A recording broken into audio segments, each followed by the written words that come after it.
Se confrontent avec rigueur, où les convictions s'expriment librement et où la recherche de la vérité demeure notre seule exigence. Nous nous excusons pour le petit retard accusé, retard indépendant de notre volonté pour ceux qui attendaient l'émission depuis 10h30.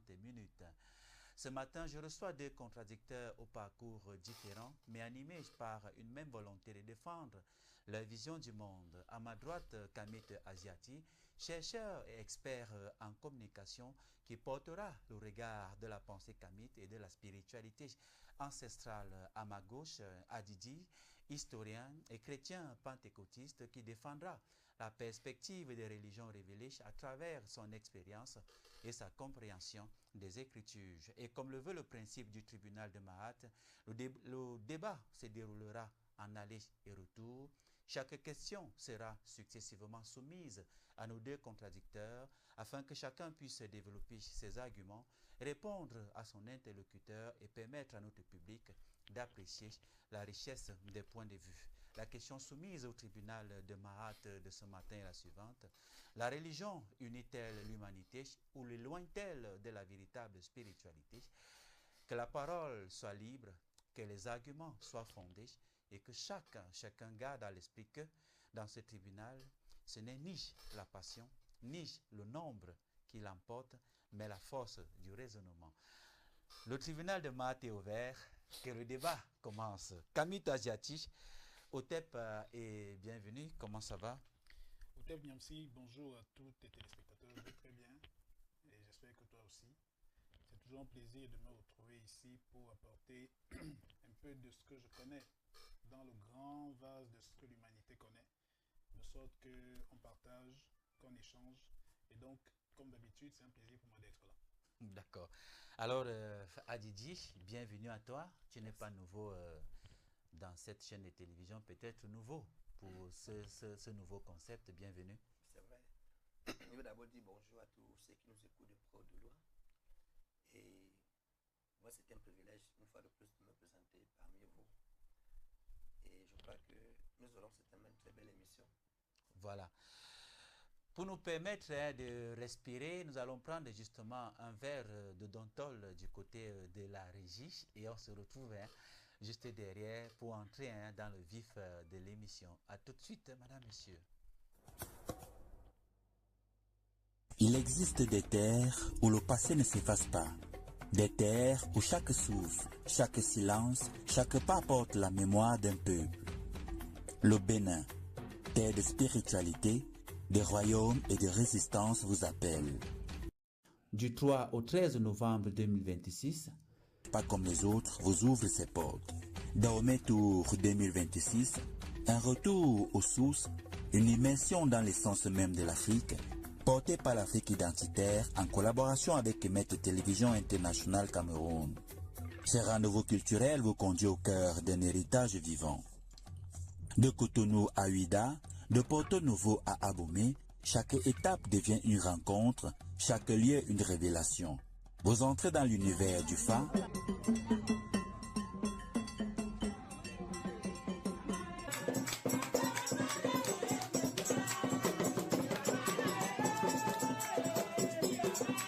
Une sagesse ancestrale, un langage sacré qui éclaire les chemins de vie.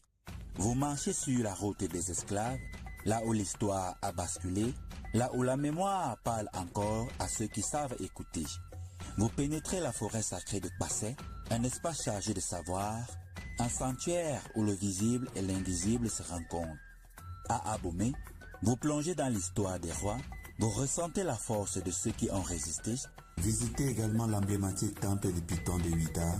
Vous marchez dans les traces du roi Béanzin. Puis vient le moment de vivre, vraiment vivre. Camper sur le monument Amazon, symbole de courage, de dignité et de puissance. Toucher l'océan, ressentir cette vibration, celle d'un passé qui traverse le temps. Dahomey Tour, ce n'est pas un simple déplacement, c'est une expérience intérieure, une reconnexion, un éveil, un appel à se souvenir, un appel à comprendre, un appel à revenir à l'essentiel. Que vous soyez de la diaspora, afro-descendant ou en quête de sens, ce voyage est une porte ouverte. Une expérience rare, authentique, profonde. Les places sont limitées pour préserver l'intensité, la qualité, la vérité de chaque instant. Infoline.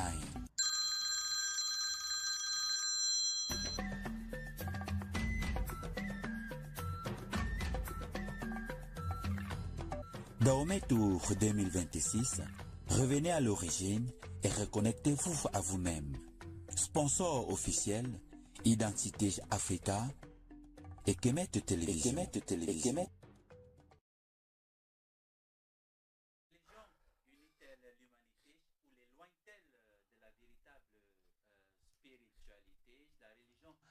Unit-elle l'humanité ou les lointains de la véritable spiritualité? C'est la thématique inscrite à l'ordre du jour dans le cadre de cette émission du tribunal de Math, acte 1. Et l'acte 2, justement, sera mercredi prochain où on va entrer davantage dans des questions les plus sensibles. Alors, Adidi, je vais bien entendu commencer par toi.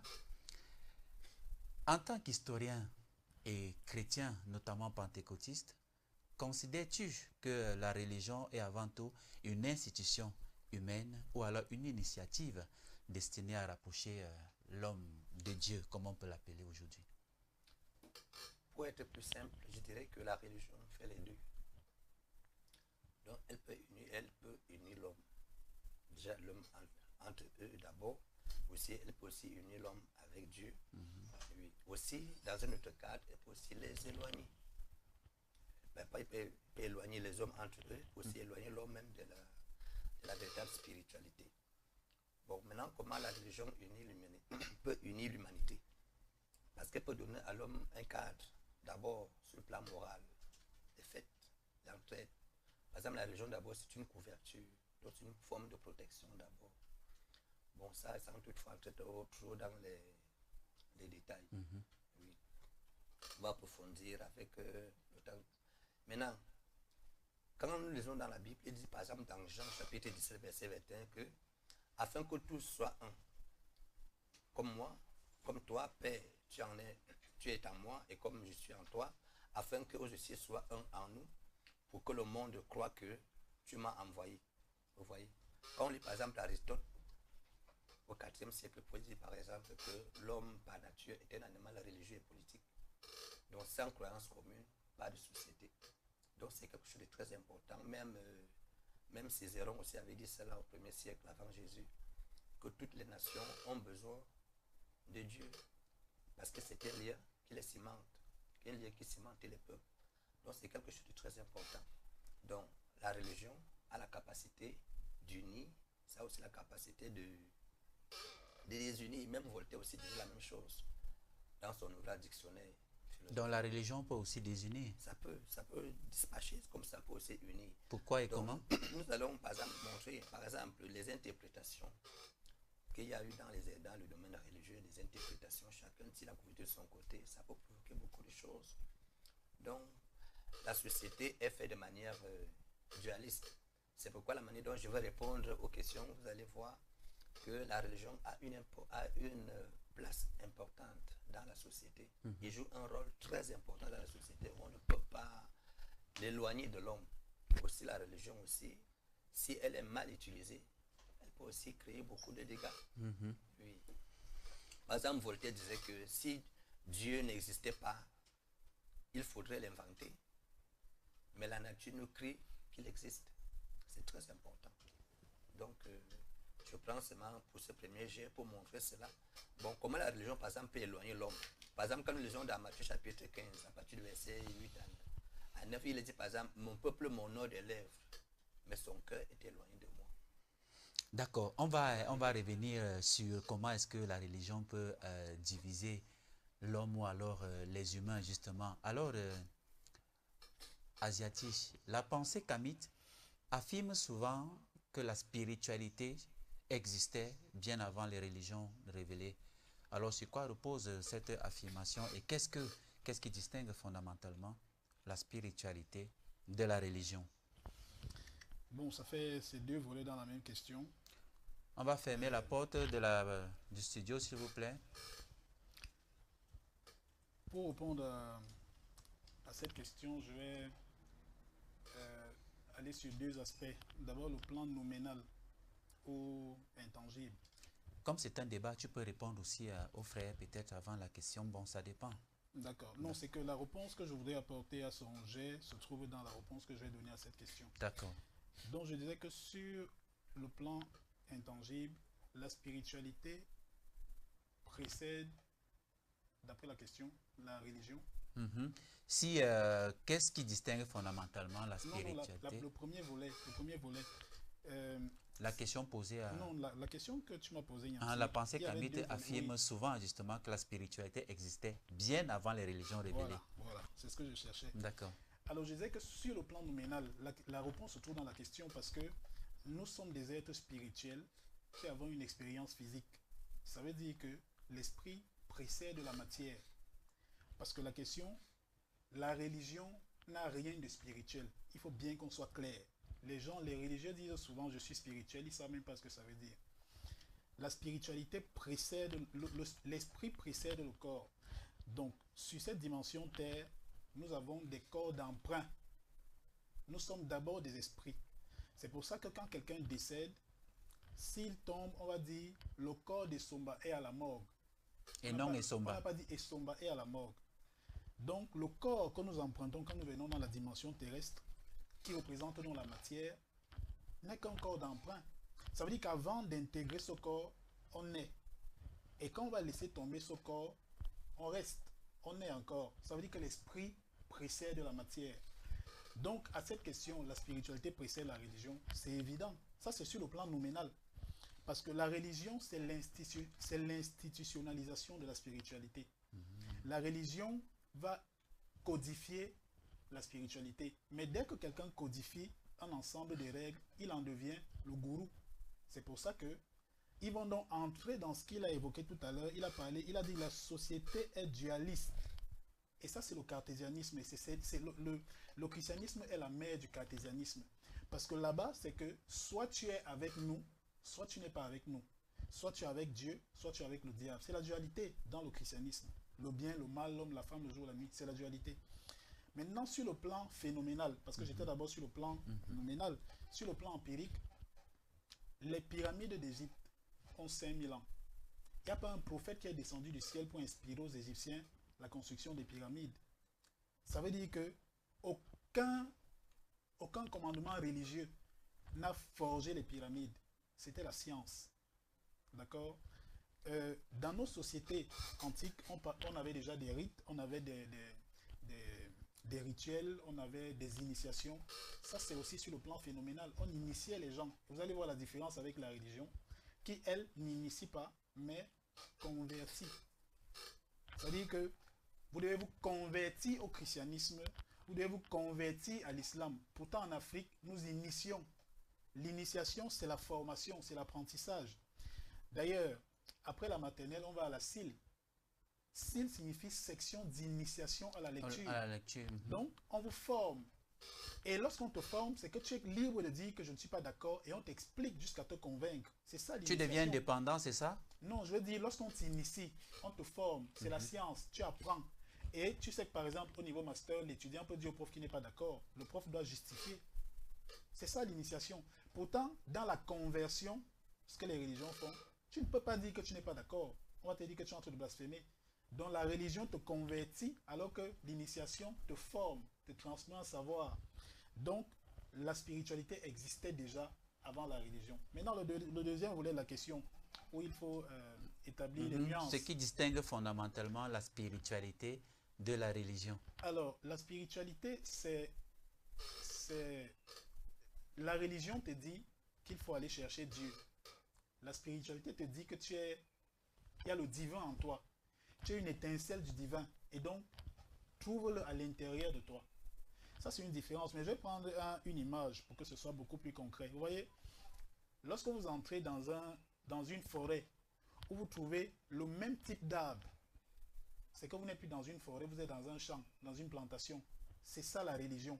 Pourtant, la spiritualité, c'est une forêt où tu as les arbres sont une éparses. diversité d'arbres. Tu as les Singans, tu as le Moabi, c'est ça la spiritualité. La religion, c'est un arbre de cette forêt-là qui va essayer de convertir tous les... C'est-à-dire que, je prends l'exemple du corps humain. Imaginez le bras. Pour qu'on ait l'unicité du corps humain, on a un ensemble d'organes. Mais imaginez que chaque organe va y convertir tous les autres à lui. C'est-à-dire que le bras dit au pied, à l'œil, au nez, bon, devenez tous le bras. On aura une multitude de bras. C'est pas ça l'humain. Imaginez que la bite d'un homme dise à tous les organes devenez la bite. Vous voyez, ça devient un ensemble de bites sur l'homme. Pourtant, c'est ça la religion. C'est-à-dire que c'est un ensemble de codes établis par un organisme, par un système dominant. Pourtant, la spiritualité est libre. Et comme je dis souvent, si nous sommes 3 dans ce studio, on peut observer 3 paradigmes spirituels différents. Pourtant, la religion vous a donné un livre, vous a mentionné des prières. C'est-à-dire qu'on a des problèmes différents, mais on doit lire des prières que des gens ont écrites pour arriver à obtenir ce qu'on recherche. Donc la différence entre les deux, c'est que la spiritualité est libre, la religion est contraignante. Comme tu l'as si bien dit, beaucoup d'êtres humains justement ne savent pas qu'ils ont en eux une étincelle divine. Est-ce que la religion ne contribue pas à une certaine découverte de soi, justement? Non, la religion ne participe pas du tout à la découverte de soi. Au contraire, regardez par exemple, lorsque quelqu'un, depuis qu'il est né, on lui a appris que tous les dimanches, il doit mettre un modèle de vêtements différent. Il doit être bien habillé pour aller entrer dans une église et chercher ce qu'ils appellent Dieu. On est en train de lui dire que lui, il est incapable d'aboutir à ce qu'il veut sans passer par l'église pour atteindre ce Dieu-là. Et puis, on a mis un intermédiaire entre le croyant, le chrétien, et ce Dieu-là. Cet intermédiaire, au départ, il s'appelait Jésus. Mais maintenant, il porte le nom des pasteurs. Parce que les pasteurs sont plus puissants aujourd'hui que Jésus. Pourtant, dans la spiritualité... Les pasteurs sont plus puissants que Jésus. Bien sûr. Bien sûr, parce qu'aujourd'hui, si vous demandez, les gens sont capables de traverser toute la ville pour aller dans une église. C'est-à-dire qu'il va traverser 1000 églises pour aller dans une église particulière. Est-ce que les autres églises qu'il traverse, là, on ne parle pas de Dieu et de Jésus là-bas? Non, il cherche le pasteur. Parce que désormais, c'est le culte du pasteur. Ce n'est plus... Regardez les affiches, c'est une parenthèse. Les affiches dans la ville, le pasteur est avec sa femme. Parfois, ils écrivent Dieu en dessous de la bouche du pasteur. C'est-à-dire qu'on met séminaire, Dieu est ici en bas, le pasteur. Ouais, donc, de manière subliminale, ils sont en train d'enseigner à leurs fidèles que c'est eux Dieu. C'est pour ça que d'ailleurs, ils ne disent plus le Dieu d'Abraham, ils disent maintenant le Dieu de ici le pasteur. Le Dieu de ici le pasteur. Parce que le pasteur devient donc le Messie. Il devient l'intermédiaire entre lui et lui. Mais c'était une parenthèse. Mais est-ce que si je suis témoin de Jéhovah et que l'église des témoins se trouve au bout de la rive et qu'il faille traverser justement la plupart des églises pour aller... Mais cette question, déjà je ne parlais pas des obédiences différentes. Oui, je comprends. Je disais même entre les catholiques. Les gars traversent des chapelles catholiques pour aller chez un prêtre particulier. Chez les réveillés, full gospel, il va traverser des églises de réveil pour aller chez un pasteur particulier. Mais cette question vient encore répondre à l'interrogation à laquelle on répond, c'est-à-dire que l'église, la religion divise. Pourquoi est-ce qu'au nom de la même religion, il doit y avoir autant de chapelles? La religion divise.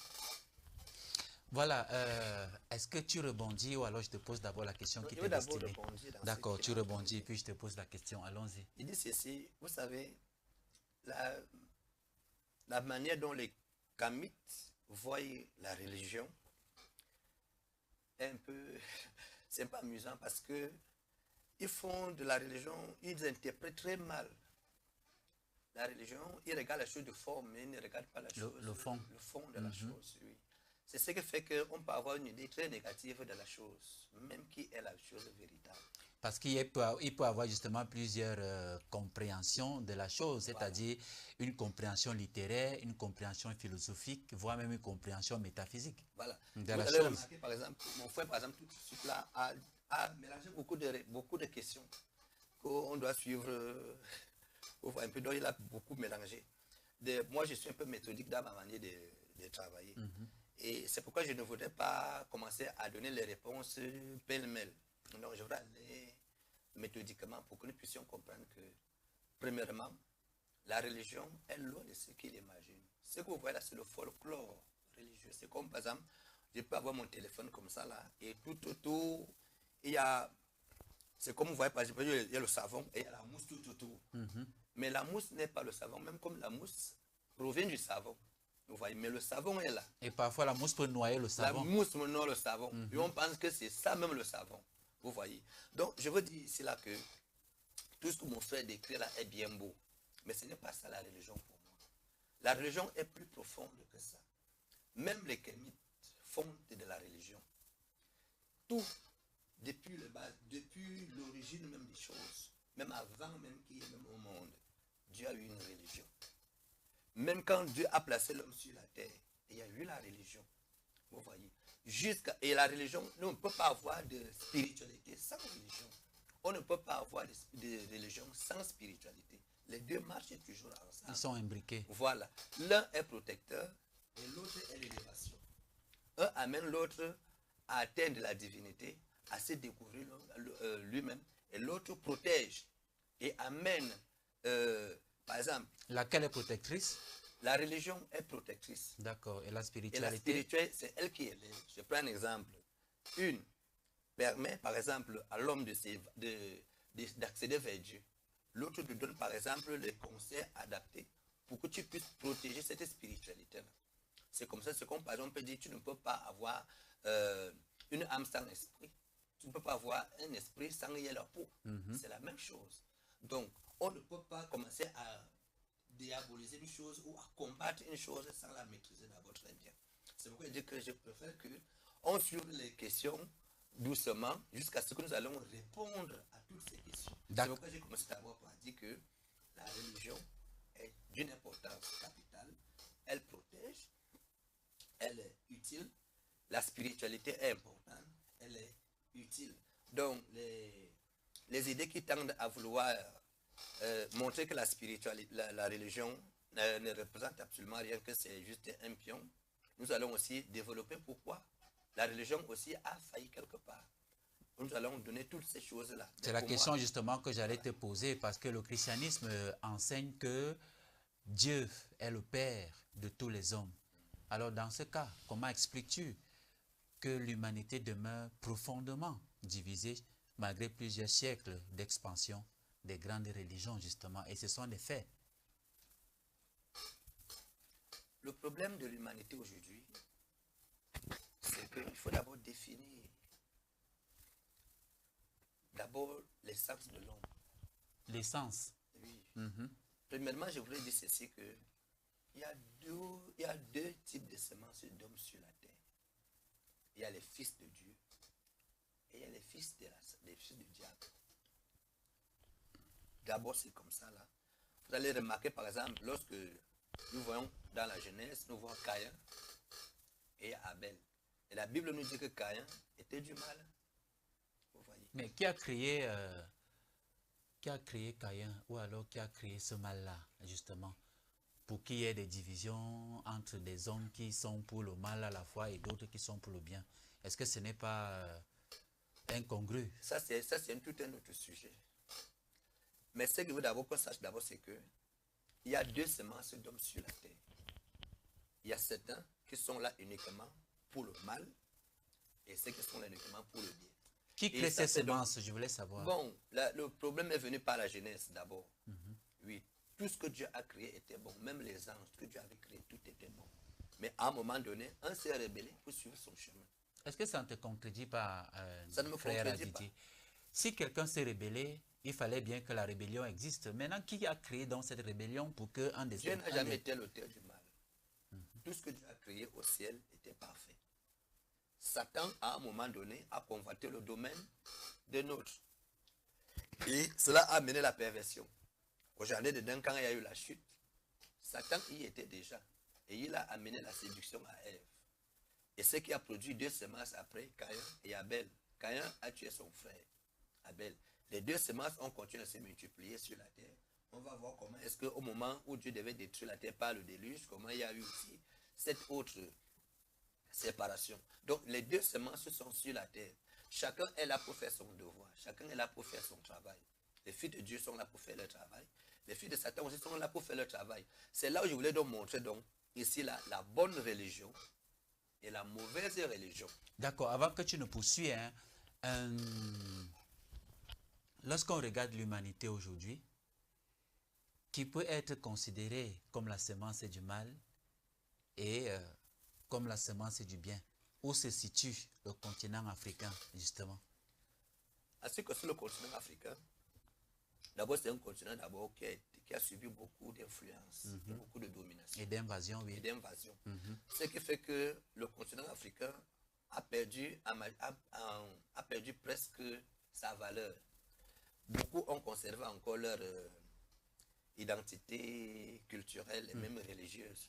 Mais en réalité, avant que nous ayons toutes ces choses-ci, à l'époque, avant le déluge, les hommes n'avaient qu'un seul Dieu qu'ils considéraient.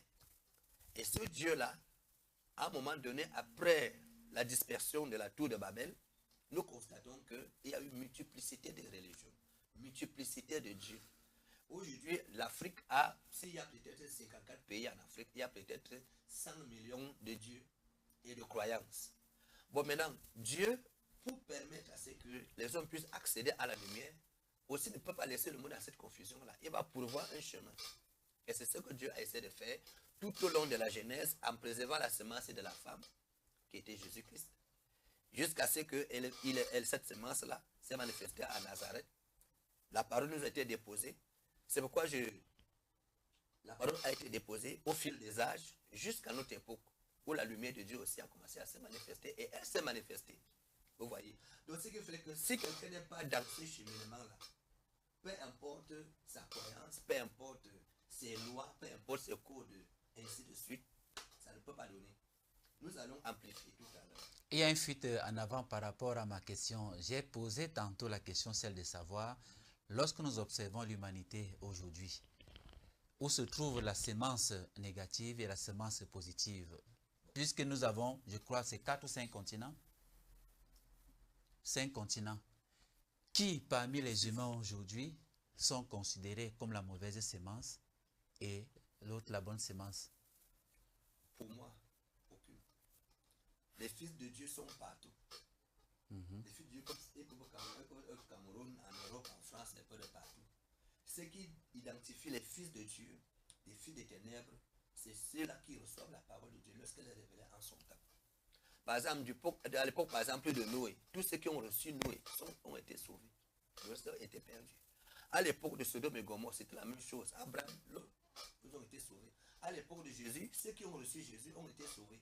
C'est la même chose au fil des temps. C'est la même chose aujourd'hui. Si Dieu donne toujours sa parole pour une période donnée, ceux qui la reçoivent sont sauvés. C'est comme par exemple la voiture peut venir ici, elle ne prendra jamais tout le monde. Ceux qui sont au moment où la parole est donnée et qui la reçoivent, ce sont ceux-là que Dieu prend.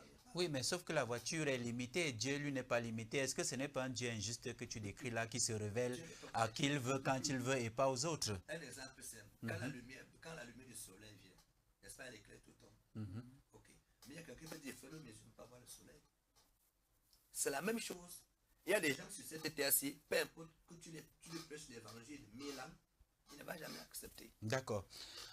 Asiati, la Kémitude soutient que la spiritualité africaine traditionnelle ne séparait ni l'homme, ni la nature, ni même le divin. Alors, en quoi cette vision diffère-t-elle, justement, concrètement, de celles proposées par les religions dites révélées? Ça change tout.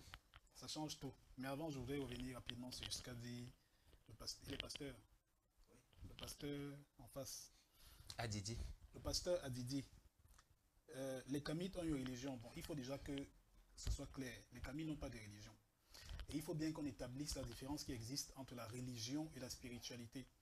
La religion, depuis son étymologie, depuis sa racine, ça veut dire relier l'être à un être supérieur, que vous appelez Jéhovah. Religion, c'est relier à quelque chose avec de quoi tu as été coupé. Donc, les religieux considèrent que l'homme a été coupé du divin. D'après leur livre, ils ont désobéi et tout, on les a coupés du divin. Et donc, la religion consiste à les relier à ce divin. La spiritualité consiste à lier l'homme à lui-même, à son être supérieur, à sa conscience supérieure. Et on ne parle plus de lier, on parle d'alignement. C'est ça la spiritualité. C'est pour ça que nous méditons, tandis que vous priez. On prie à l'endroit de quelqu'un. Seigneur, je veux. Pourtant, quand tu médites, tu parles à toi-même et à ta conscience supérieure. Parce que, comme je le dis toujours, nous sommes nos ascendants et nous sommes nos descendants. À travers le sang, à travers le nom. Parce que Asiatique qui est mon nom aujourd'hui, je ne suis pas dépositaire de ce nom-là. Donc, quand je parle à Asiatique, je parle à des milliers d'Asiatiques avant moi qui sont liés par moi à travers le nom, c'est le nomastique, ou à travers le sang. Je suis c'est donc... la génétique. C'est génétique. Je suis dans mes ancêtres jusqu'à l'origine. Et je suis ceux qui ne sont pas encore jusqu'à l'infini. C'est pour ça que lorsque je me connecte à moi-même, je me connecte aux ascendants et aux descendants. Si vous dites non, c'est que vous ne comprenez pas. Maintenant, la religion, elle te demande de te mettre à genoux et de diriger tes prières vers un Dieu qui est localisé en Israël ou en Arabie Saoudite. Il faut bien établir la différence. Est-ce que c'est ce que la Bible dit, Asiatique? Maintenant, bon, quand vous prendrez la parole, vous allez revenir dessus. D'accord, allons-y. Maintenant, il dit qu'il y a deux types de semences. Et ça encore, ça pose un problème à la spiritualité. Parce que voyez-vous, il n'y a pas un Dieu qui est infiniment bon et un diable qui est indéfiniment mauvais. Ça n'existe pas dans la spiritualité. Parce que ce que vous appelez Dieu là, il est le tout. Il est bon et il est mauvais. D'ailleurs, dans votre Bible, votre Dieu est jaloux. D'ailleurs, dans votre Bible, celui qui a le plus tué, pas celui qui a le plus tué, le seul meurtrier, c'est Dieu. Parce que Satan, vous pouvez consulter, Satan n'a tué personne dans la Bible. Et lorsqu'il dit qu'il y a une bonne semence, il y a une mauvaise semence, je vais utiliser son document pour qu'il comprenne que la mauvaise semence dont il est question, je ne sais pas à qui il attribue, peut-être au Satan, rien de ce qui arrive de bon ou de mal n'arrive si ce n'est la volonté de votre Dieu. Moi, je ne crois pas à ça, mais parce que c'est votre document en référence, on va avec. Dans Lamentation 3, 37, 38, qui dira qu'une chose arrive sans que le Seigneur l'ait ordonné? N'est-ce pas de la volonté du Très-Haut que viennent les maux et les biens? Maux, pluriel du mal. Donc le mal et le bien. Ésaïe 45, 7. Je forme la lumière et je crée les ténèbres. Je donne la prospérité et je crée l'adversité. Moi, l'Éternel, je fais toutes ces choses. Amos 3, 6. Sonne-t-on de la trompette dans une ville sans que le peuple tremble? Arrive-t-il un malheur dans la ville sans que l'Éternel en soit l'auteur? Et puis je sors avec Job 2, 10. L'Éternel a donné... C'est pourquoi on dit souvent tout ce que Dieu fait bon. L'Éternel a donné, l'Éternel a ôté, que le nom de l'Éternel soit glorifié, soit béni. Ça veut dire dans leur document que tout ce qu'ils attribuent au mal, c'est Dieu qui le veut. Bon, pas Dieu, c'est Jéhovah qui le veut. Tout ce qu'ils attribuent au bien, c'est Jéhovah qui le veut. Cependant, comment ça se fait qu'ils sont en train de pourchasser le diable, chercher à lapider le diable? Pourtant, leur document dit que tout ce que le diable fait là, c'est Dieu qui lui permet, qui ordonne. Parce que d'ailleurs, dans leur livre aussi, il y a un monsieur qui n'a rien fait, qui s'appelle Job. Et Dieu et le diable décident de l'éprouver. Ils s'amusent, ils font leur jambo sur le pauvre Job. Ils vont l'éprouver. Et puis Dieu dit à Satan, prends-lui tout, sauf sa vie. Ça signifie que il a le dernier mot. Donc Satan ne peut pas prendre la vie de quelqu'un si Jéhovah n'a pas décidé. Donc à partir de ce moment-là, il y a un problème de compréhension. Dans leur religion, il y a le bien, le mal. Maintenant, il faut qu'ils comprennent, dans la spiritualité, nous avons ce que nous appelons le tiers inclus. Parce que la religion a le contraire, c'est-à-dire le tiers exclu. La religion, c'est l'homme ou la femme. La spiritualité, c'est l'homme et la femme. Parce que l'homme et la femme vont donc donner un troisième élément qui peut être l'enfant. Pourtant, et vous pouvez voir, ça se vérifie aujourd'hui, c'est l'homme ou l'homme, c'est-à-dire l'homme et l'homme, La femme et la femme. La femme, c'est-à-dire, il faut faire un choix. C'est l'homme ou la femme. L'homme choisit l'homme, la femme choisit la femme, mais pas les deux. Ça, ce n'est qu'une figure. Hein. Mais pour parler du tiers inclus, je suis en train de dire que nous admettons que nous sommes, il y a ce qui n'est pas nous, il y a également ce qu'on ne voit pas. La religion admet que soit tu es avec eux, soit tu n'es pas avec eux. Et si tu n'es pas avec eux, tu es contre eux. Ils n'admettent pas une autre possibilité. C'est pour ça qu'ils parlent de la dualité. Et c'est clair, dans la religion, c'est un dualisme, c'est-à-dire que c'est un système binaire. Soit tu crois que Jésus t'aime, soit tu n'es pas avec nous et tu deviens donc un ennemi. Et donc par conséquent, tu deviens un agent du diable. Si vous lui demandez au fond ce qu'il entend par fils du diable, quels sont les éléments qui permettent de classer quelqu'un parmi les fils du diable, je vous promets qu'il ne va pas vous répondre. Parce que s'il dit que c'est les tueries, il n'y a pas plus meurtrier que Jéhovah. S'il dit que c'est les viols, s'il dit que c'est le vice, il n'y a pas plus... C'est-à-dire que quand vous lisez la Bible, je conseille aux gens de lire la Bible pour sortir de cette histoire. Parce que quand vous lisez la Bible, vous comprenez pourquoi est-ce que vous aurez dû sortir de cette histoire depuis. Parce qu'il n'y a pas plus sanglant que le Dieu. Vous remarquez que lorsque je parle de Dieu, je nuance, je ne parle pas de Dieu, je parle de Jéhovah. Parce que souvent, il y a des gens qui pensent que nous ne croyons pas. Non, c'est vrai, nous ne croyons pas. Parce que l'autre différence, c'est que la spiritualité n'est pas dans la croyance. La religion te demande de croire. La spiritualité t'initie et t'amène à comprendre, à savoir. Dans la connaissance. La connaissance, c'est une nuance fondamentale. Il relève beaucoup de contradictions par rapport à ce que tu as dit tantôt tout à l'heure. Et c'est assez évident dans la Bible. Si on qualifie Dieu de la Bible comme quelqu'un de juste, d'amour et de bon, et qu'on retrouve encore des crimes dans cette même Bible, ça pose fondamentalement un problème à Didier. Avant que je te pose la question qui t'est destinée. Je vous ai dit tout à l'heure que c'est le problème, la vision kamite de la Bible et même de la chrétienté, c'est relève d'une interprétation. Et il ne regarde pas les choses sur le plan fond, il regarde les choses sur le plan forme. Je reviens encore sur certains détails qu'il a dit tout à l'heure. Il a déclaré tout à l'heure que le kamitisme n'est pas une religion.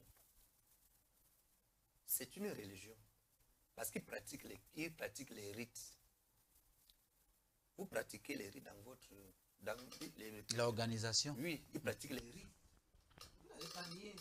Il y a par exemple les séances d'initiation. Ce ne sont pas des sciences. Par exemple, par exemple, aller en forêt, aller faire des invocations des esprits. Ce n'est pas les esprits qui sont dans toi. Tu invoques des entités. C'est des esprits que vous invoquez. Par exemple, ceux qui partent dans les cimetières pour aller invoquer les esprits, ils les considèrent comment? Ceux qui partent par exemple sur les crânes, ceux qui font par exemple des choses, c'est les sciences, c'est les sciences initiatiques, c'est les invocations. Comme aussi ceux de la foi, ils invoquent Dieu. Les kamites, ils invoquent d'autres entités que eux-mêmes connaissent là-bas. Donc, ne venez pas nous dire cela que c'est une science de la vie où il n'y a pas, ce n'est pas une religion. Non, c'est une ruse. Parce que dès que quelqu'un entre dans ce domaine-là, automatiquement, il va rencontrer autre chose qu'il ne pouvait s'imaginer. Donc, ça, je veux d'abord qu'on te dise d'abord ça. De deux, par exemple, quand on parle de la mode de Kémy, c'est d'abord en Égypte, par exemple, où on voit par exemple d'où vient l'origine de cette religion-là, s'il faut appeler ça dans ce sens-là. Il n'y avait pas seulement que les scientifiques qui bâtissaient les pyramides. Vous voyez, ici, il faut même parler de ces pyramides-là. Ces pyramides, les gens qui ont écrit la Bible, qui ont écrit les pyramides, la pyramide n'est pas la première Bible de Dieu. La première Bible de Dieu, c'était le zodiaque. Et avant les pyramides, les gens lisaient la Bible à partir des étoiles. Ils pouvaient relever les caractères dessus, les caractères humains et tout. Ils pouvaient écrire ça. Et à base de ces textes qu'ils avaient à l'époque, maintenant on pouvait transcrire toutes ces choses dans les pyramides. Et ressortir, c'était une réalité. Et en non seulement ça, ce n'est pas l'écriture n'a pas commencé seulement en Égypte. L'écriture a commencé avec les Sumériens. Maintenant, s'il faut évoluer, parlant des rites initiatiques qui se déroulaient en Égypte, il y avait des loges, il y avait des prêtres qui détenaient ces sciences-là et qui initiaient les autres. Donc, il ne faut pas qu'il y avait des magiciens en Égypte, il y avait des sages, il y avait des enchanteurs, il y a qui consultaient les esprits et ils les révélaient certains nombre de choses. Donc, dire que ce n'est pas une religion, je ne pense pas. Si déjà chez les chrétiens, il y avait les prophètes, il y avait les sacrificateurs, il y avait les chantres. De l'autre côté, il y a les gens qui chantent. Pour invoquer les esprits, il y a les gens qui sont là pour conseiller, qui parlent, qui font même la prêche, pendant que d'autres sont en train d'écouter. Donc l'ensemble là peut être considéré comme une religion. C'est de la religion. C'est un culte, tout ce qui est forme, c'est une forme d'adoration. Et quand on parle de l'adoration, c'est clair, c'est évident. Donc, et la dernière chose que je voulais relever, par rapport à ce qu'il a dit tout à l'heure, c'est sûr, par exemple, quand il a encore parlé qu'il faut laisser, il faut que quelqu'un qui lit la Bible doit laisser toutes ces choses. Non. Il y a quelque chose de très important. Et je le répète encore. La Bible nous révèle d'où nous venons, qui nous sommes et où nous allons. Lorsque le Kami lui dit que tout est centré sur lui, ça veut dire que pour le Kami, pour lui, il pense donc qu'il est Dieu. Mais oui, nous sommes Dieu. Il n'y a pas d'autre divinité en dehors de lui-même. Je pose la question. Donc il existe par lui-même.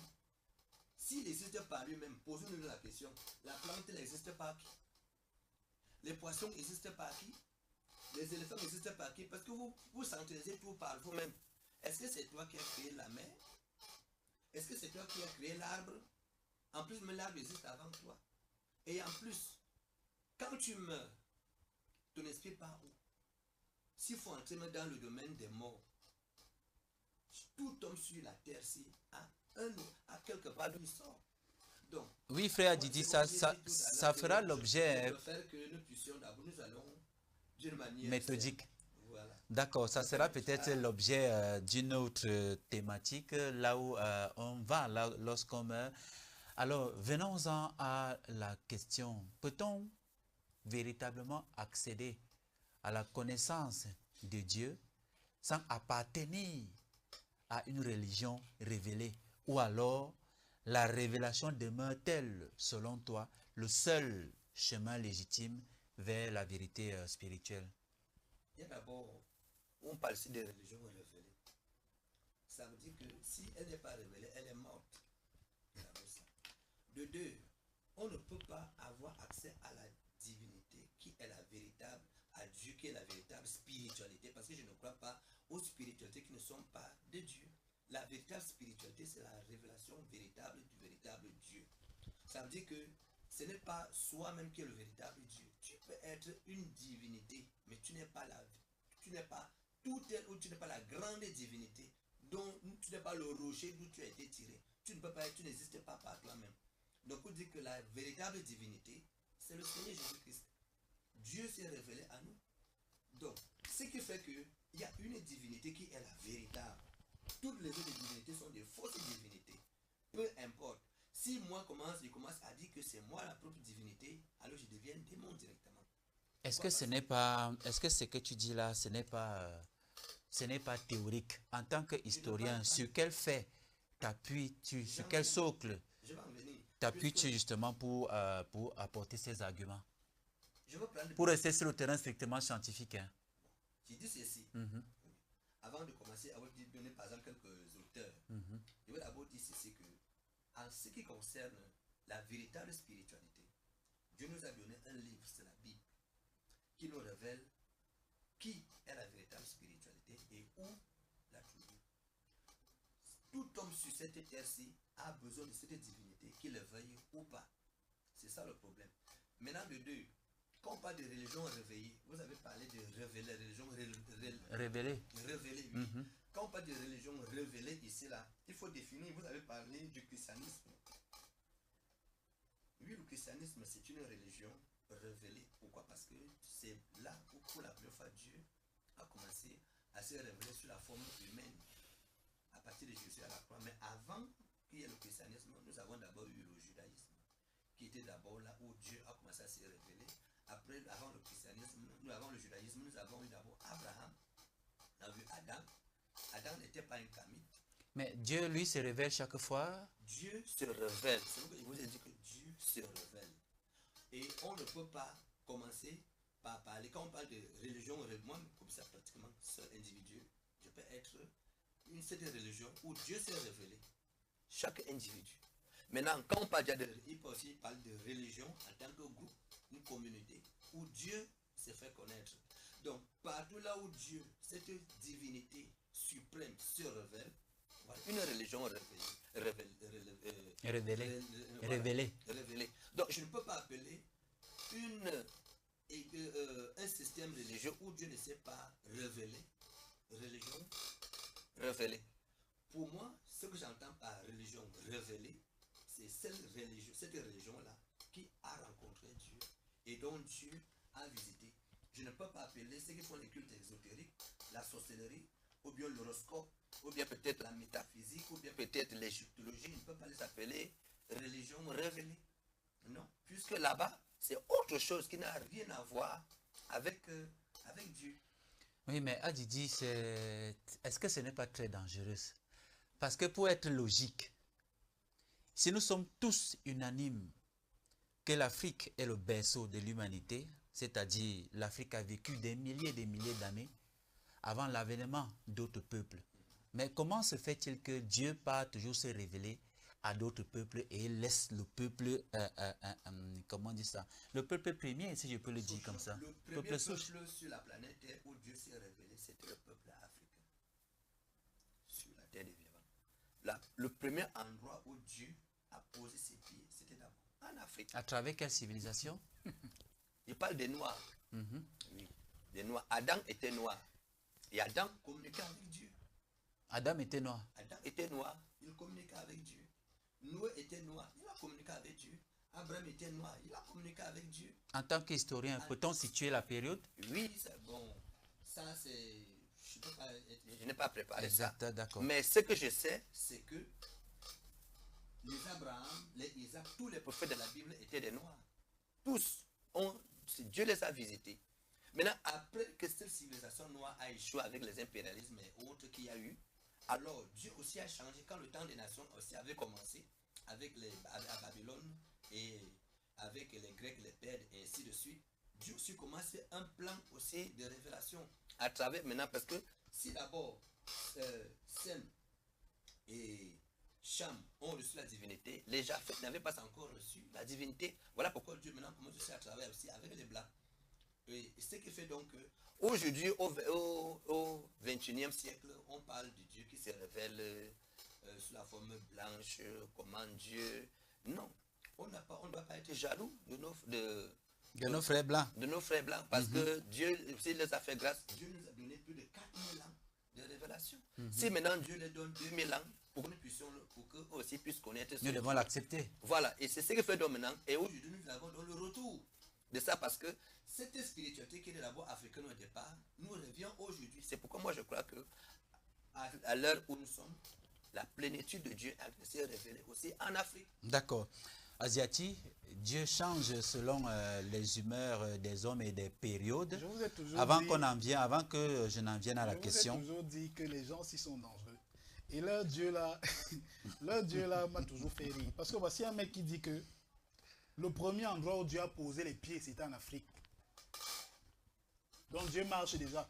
Leur Dieu, c'est un homme Yamsi. Je vous dis que le Dieu des gens, c'est un c'est une métaphore, non? Aussi, c'est une métaphore, non? Asiatique. Lorsqu'on dit mettre les pieds, c'est pas forcément physiquement, non? Les pieds. Dans la Bible, il est écrit.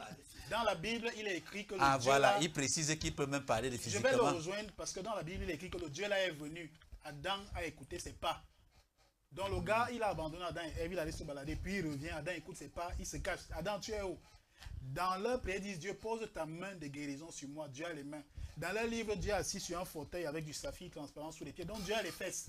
Dans leur livre, on a circoncis Josué au 8e jour. Donc Dieu a la bite et on a coupé. Leur Dieu est dangereux. C'est un homme. C'est pour ça qu'il est aussi émotif. C'est pour ça qu'il est belliqueux, leur Dieu. Alors je reviens rapidement sur ce qu'il a dit Yamsi avant de... Et je vais donner pour la dernière fois la nuance entre la religion et le christianisme et la spiritualité. Kamite n'est pas... Être kamite, ce n'est ni une religion, ni une spiritualité. Parce que beaucoup de personnes demandent, vous les kamites, là, vous vous retrouvez où pour prier? Être kamite, ce n'est pas une spiritualité ni une religion. C'est d'abord un état. Vous-même, vous êtes kamite. Tous les chrétiens sont... Si on va à l'origine, dans l'étymologie du terme, KMT, ça veut dire noir. Donc, quand quelqu'un dit qu'il est kamite, c'est qu'il revendique juste son authenticité. Son identité. Son identité. Maintenant, ça peut revêtir quelques caractères idéologiques qui ne sont pas forcément liés à une spiritualité, parce que tous les kamites n'observent pas la même spiritualité. Donc, il faut parler de spiritualité, on va parler d'animisme. Parce que nous considérons que nous ne sommes pas séparés du grand tout. Tous les éléments de la nature c'est tout ce qui existe indépendamment de la création de l'homme. Tous les éléments de la nature sont animés par le divin. Alors je vous pose la question. En quoi est-ce que vous êtes plus fils de Dieu que le soleil? Pourquoi l'humain pense qu'il est... L'une des différences fondamentales aussi dans la question que vous avez posée, c'est que l'humain ne considère pas qu'il est maître de la nature. L'humain ne veut pas dominer la nature dans la spiritualité. Parce que l'humain est la nature, il est dans la nature. C'est le religieux qui pense... Vous dites dans votre livre que l'homme dominera les scorpions et les... Enfin, l'homme c'est la créature au-dessus des autres. Dans la spiritualité africaine, l'homme c'est même la créature la plus faible. Parce que le moustique te rend malade, le virus te tue. C'est pour ça que nous ne cherchons pas à nous mesurer, nous nous complétons. Parce que nous avons besoin des vers de terre pour vivre. Si nous exterminons les vers de terre, l'agriculture est finie. Nous avons besoin des animaux dans la forêt, nous avons besoin des arbres. C'est pour ça que dans l'Afrique, on protège les arbres. Les gens qui vous ont apporté vos religions, et ils dévastent les forêts. Ils s'en foutent. Maintenant, le monsieur s'il dit que la véritable spiritualité, c'est la révélation de Dieu. Laquelle? La véritable spiritualité. La véritable révélation de Dieu. La véritable, il a dit la véritable spiritualité, d'accord. C'est la révélation de Dieu. Et là, il plonge donc dans l'exclusivisme. Et là, on tombe à point nommé dans le thème de cette émission-ci.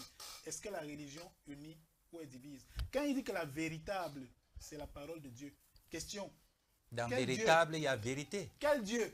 Parce que le musulman va te dire qu'il a son Dieu qui est véritable. Lui, il va te dire qu'il a son Dieu. Et voilà ce qui nous a mené à la guerre des croisades. Vous savez que pendant 200 ans, les gens s'y se sont tués. De 1096 à 1200, ils se sont fait la guerre pour 3 raisons. D'abord, l'occupation, parce que les gars, s'ils voulaient déloger les musulmans de Jérusalem. Ensuite, la conversion, parce qu'ils voulaient convertir les païens au christianisme, pas initier, convertir. Mais le pire, c'est que, parce qu'il y a eu 9 grandes croisades, il y a eu plusieurs petites. Pendant la 4e croisade, en 1204, les gars, si on fait la guerre contre eux-mêmes, à cause de l'or, ils ont saccagé Constantinople. À cause de l'or, les chrétiens ont tué les chrétiens. Vous allez me dire que c'est une religion qui unit. Je ne parle pas seulement de la religion chrétienne. Hein. Même le musulmanisme, vous savez que si nous on égorge, si lui il égorge un poulet, un musulman ne mange pas. Il va dire que c'est haram, c'est péché. Vous voyez? C'est exclusiviste. C'est ça. Pourtant, dans notre spiritualité, l'Ongon n'a jamais dépassé les frontières pour venir dire Longon c'est les Bamoun. Ils n'ont jamais dépassé les frontières pour aller à Douala dire aux gars laissez Longondo, désormais faites Longon. Les Douala ne sont jamais venus à l'est pour nous dire laissez les Djengi, désormais faites Longondo. Nous ne sommes jamais venus à l'ouest dire laissez le Nyang Nyang, laissez le Kungang pour faire les Djengi. Ça veut dire que la spiritualité c'est comme la liberté, la mienne finit là où la tienne commence. Et on vit ensemble, c'est inclusif. C'est-à-dire qu'il y a l'inclusion. La spiritualité ne chasse pas l'autre qui ne fait pas comme toi. Elle cherche à comprendre comment lui s'épanouit dans son modèle. Et on vit ensemble. La religion dit que si tu ne fais pas comme moi, tu es un enfant du diable. Vous voyez? Nyamsi, je n'ai pas fini. Hein? Maintenant, il dit, Dieu nous a donné un livre. Dieu nous a donné un livre et il appelle ça la Bible. Donc pour lui, la Bible, c'est la parole de Dieu.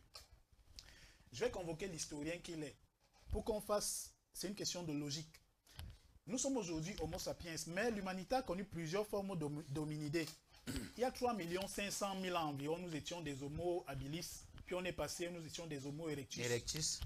Et il y a environ 300 000 ans, nous sommes des Homo sapiens. Pourtant, la parole de Dieu a 2660 ans. C'est-à-dire que la Bible, dans son Nouveau et son Ancien Testament, ça ne vaut même pas les pyramides d'Égypte qui ont 5000 ans.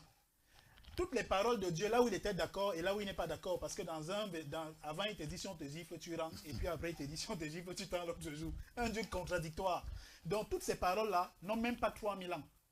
Mais pourtant nous vivons depuis des centaines de milliers d'années. Mais une question de logique.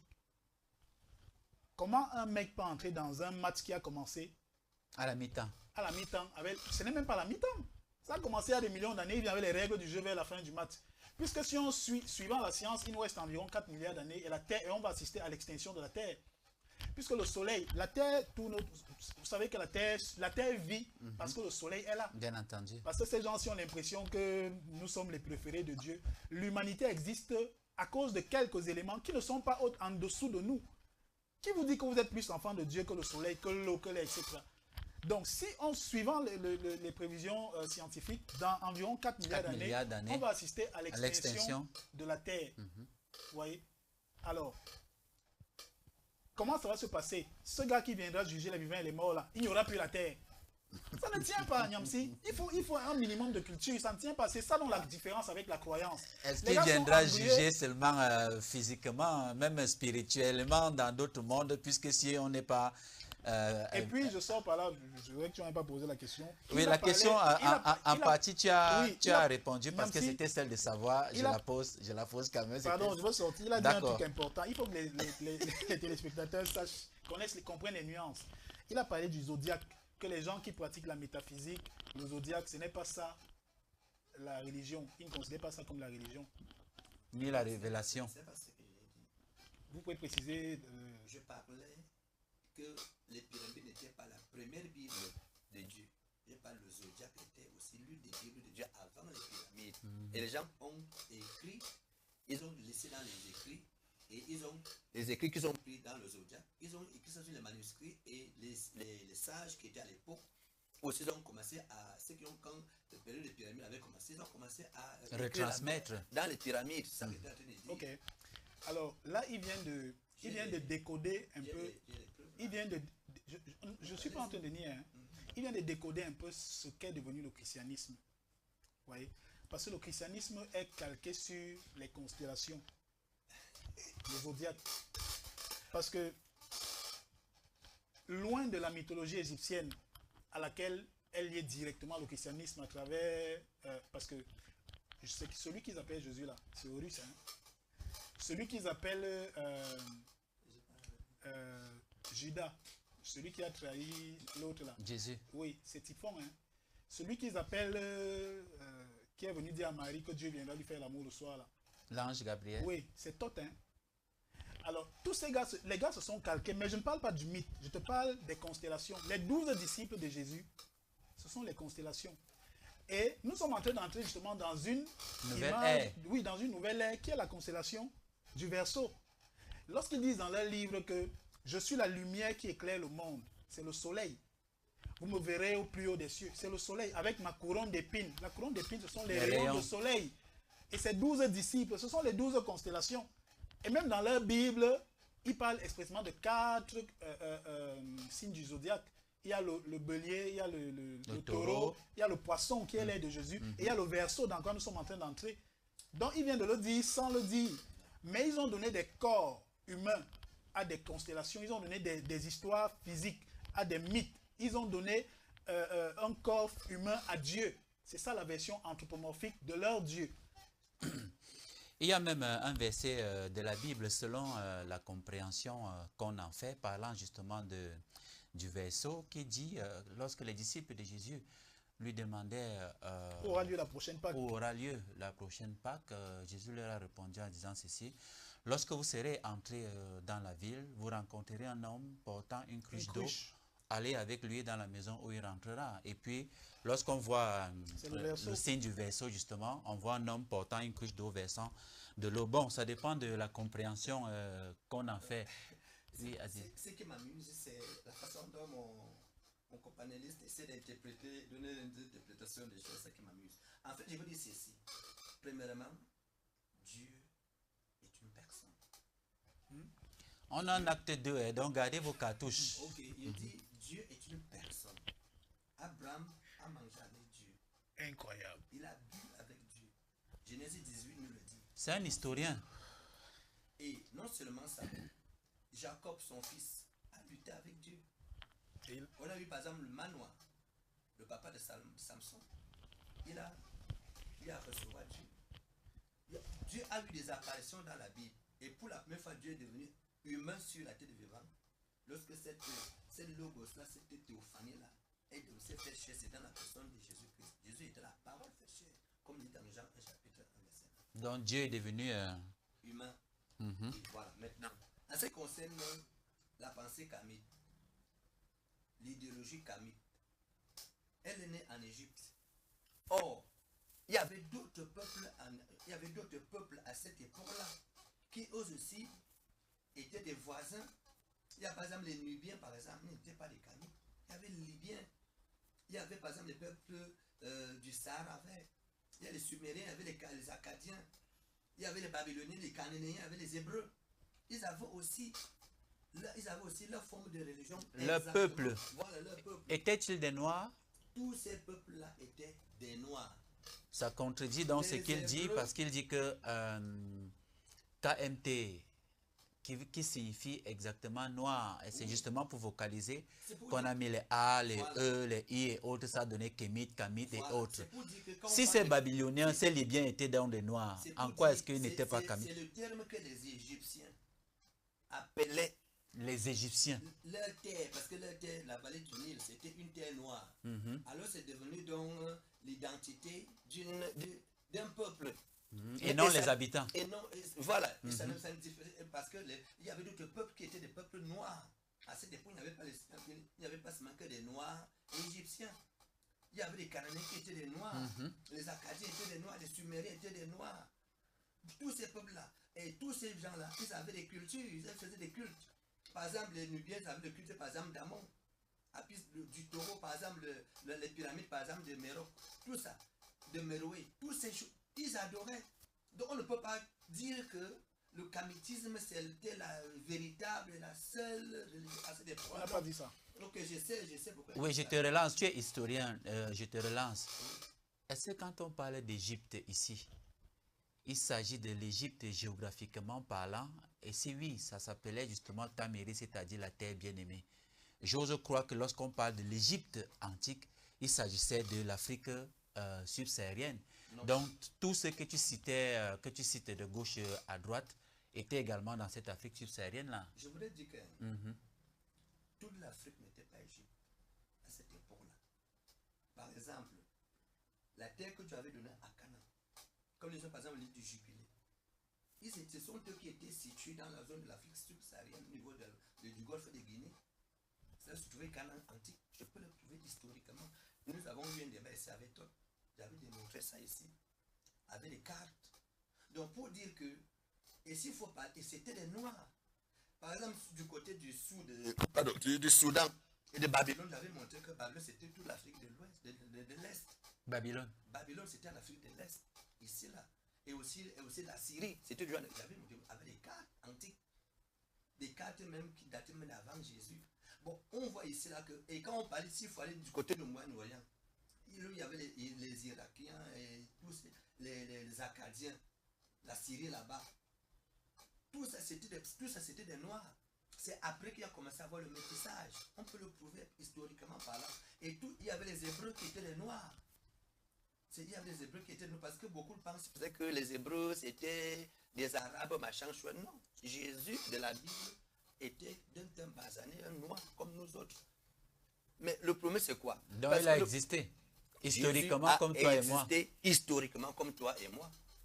Donc il ne faut pas qu'on extrapole. Il y a beaucoup d'écrivains qui ont écrit sur Jésus, qui ont décrit sa couleur de peau. Mais au-delà des écritures, c'est vrai que le débat ne porte pas sur Jésus aujourd'hui. Au-delà des écrivains, jusqu'à aujourd'hui, on n'arrive pas à avoir des éléments tangibles, archéologiques de l'existence de ce Jésus-là. Bref, oui, continue ton argumentaire. Un jour, nous y reviendrons. D'accord. Je disais donc, c'est que, par exemple, les Nubiens, par exemple, 3000 ans avant Jésus, c'était des frères de sang des Kémètes. Par exemple, les Libyens qui étaient à l'ouest, 4000 ans, c'était des Berbères, des bergers, des guerriers. Tu vois, ils avaient le culte des taureaux. On voit par exemple les peuples du Sahara vert, par exemple, alors c'est le Sahara actuel. C'est-à-dire que les peuples de Agar, par exemple, ils étaient depuis 6000 ans à 3000 ans avant Jésus. Ces peuples-là, c'était des grands sculpteurs. Ils avaient le culte le culte des astres, des esprits de nature et des ancêtres. Il faut dire le culte là. Donc il ne faut pas qu'on prenne les Kémètes comme si c'est eux seuls qui étaient le vrai modèle à l'époque. Il y avait d'autres peuples qui avaient aussi, comme par exemple les Sumériens. Par exemple, c'est le polythéisme sumérien. Ils adoraient le soleil, le ciel, ils adoraient l'eau, les temples. Ils avaient ces dieux-là. Donc ça, ils étaient déjà depuis 4000 ans avant Jésus. Vous voyez. D'accord, Didier, revenons à l'essentiel et je vais convoquer de nouveau la Bible où Dieu dit à l'intérieur que l'homme a été fait à son image.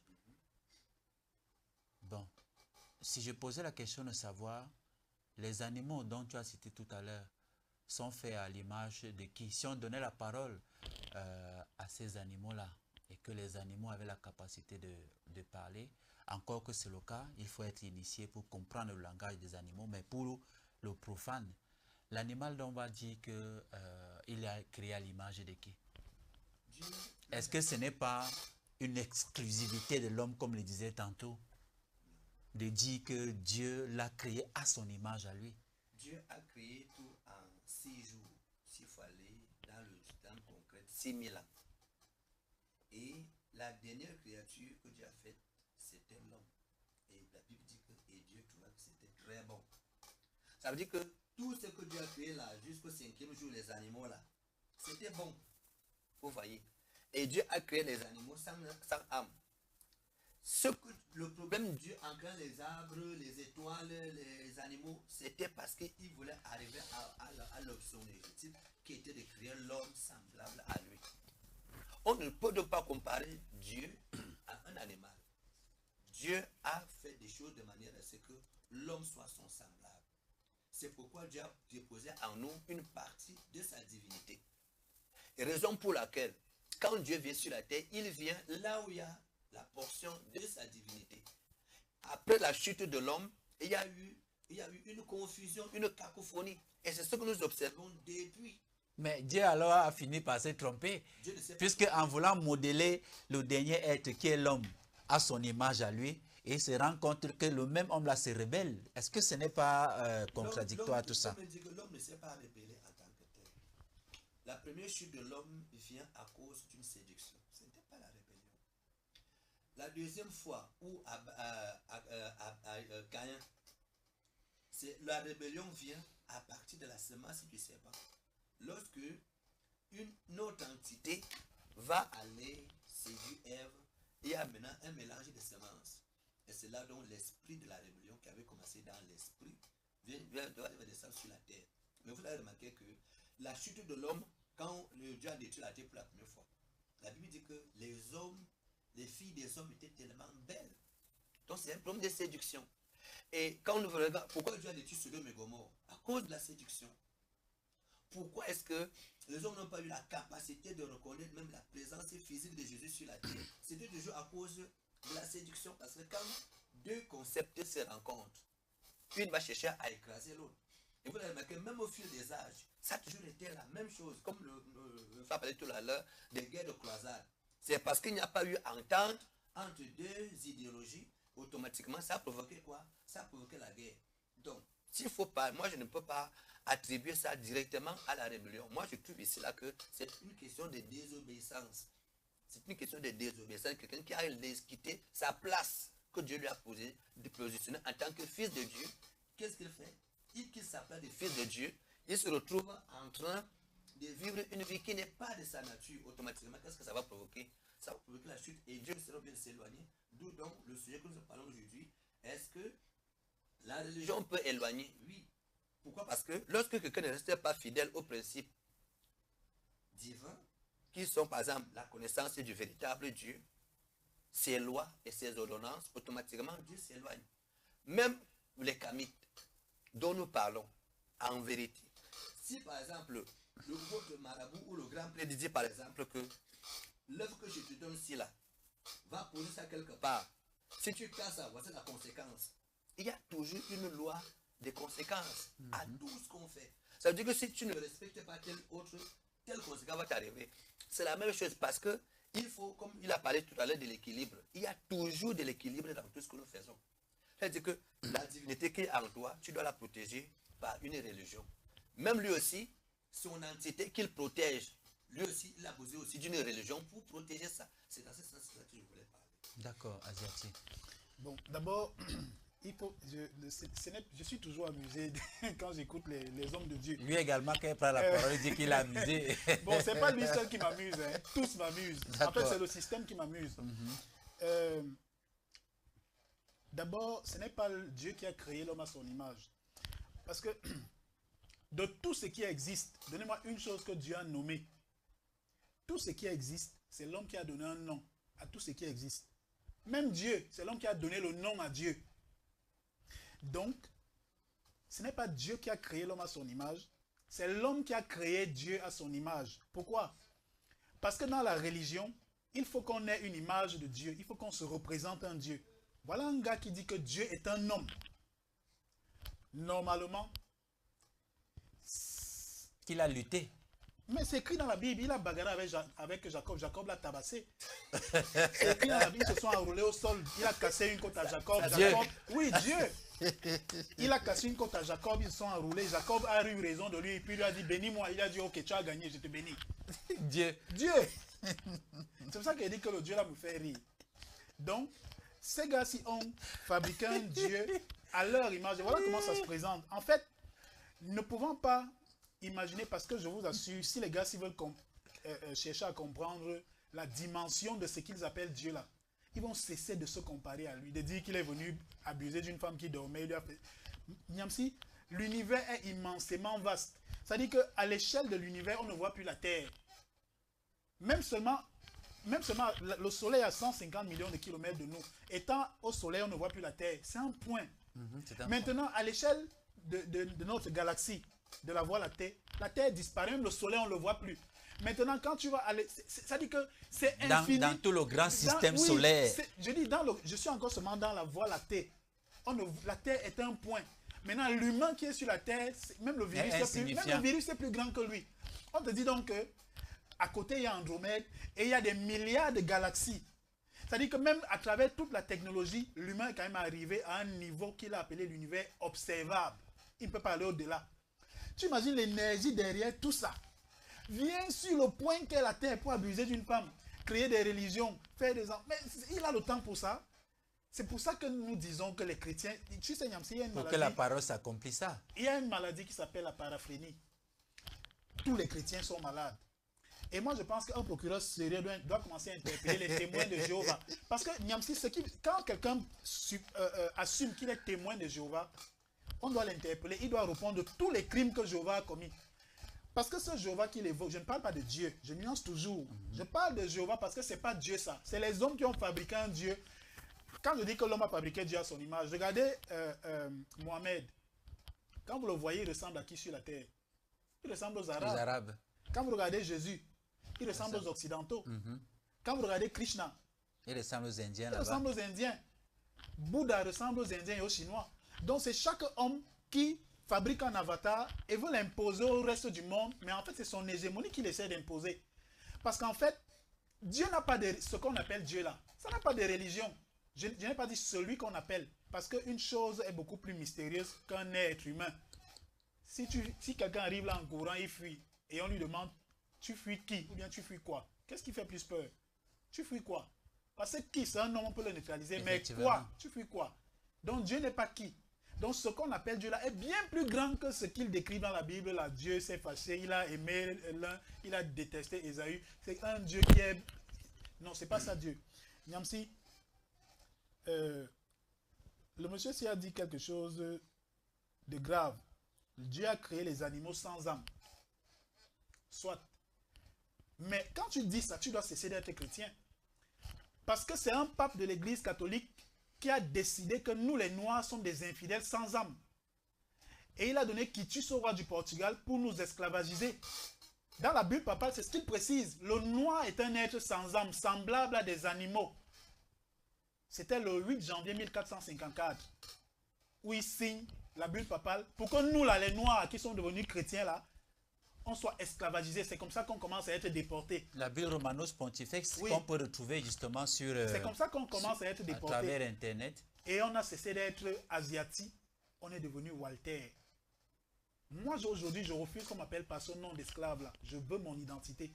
Donc, être kamite, ce n'est que réclamer son identité. Ce n'est que revendiquer son authenticité. Ça n'a rien à voir Certains avec... affirment que la religion demande d'abord de croire, tandis que la spiritualité ancestrale invite d'abord à comprendre. Oui. Est-ce que cette distinction te paraît-elle Non, mais- pertinente? Si oui, Mais pourquoi? c'est pertinent parce que il y a plusieurs niveaux de croyance dans la religion.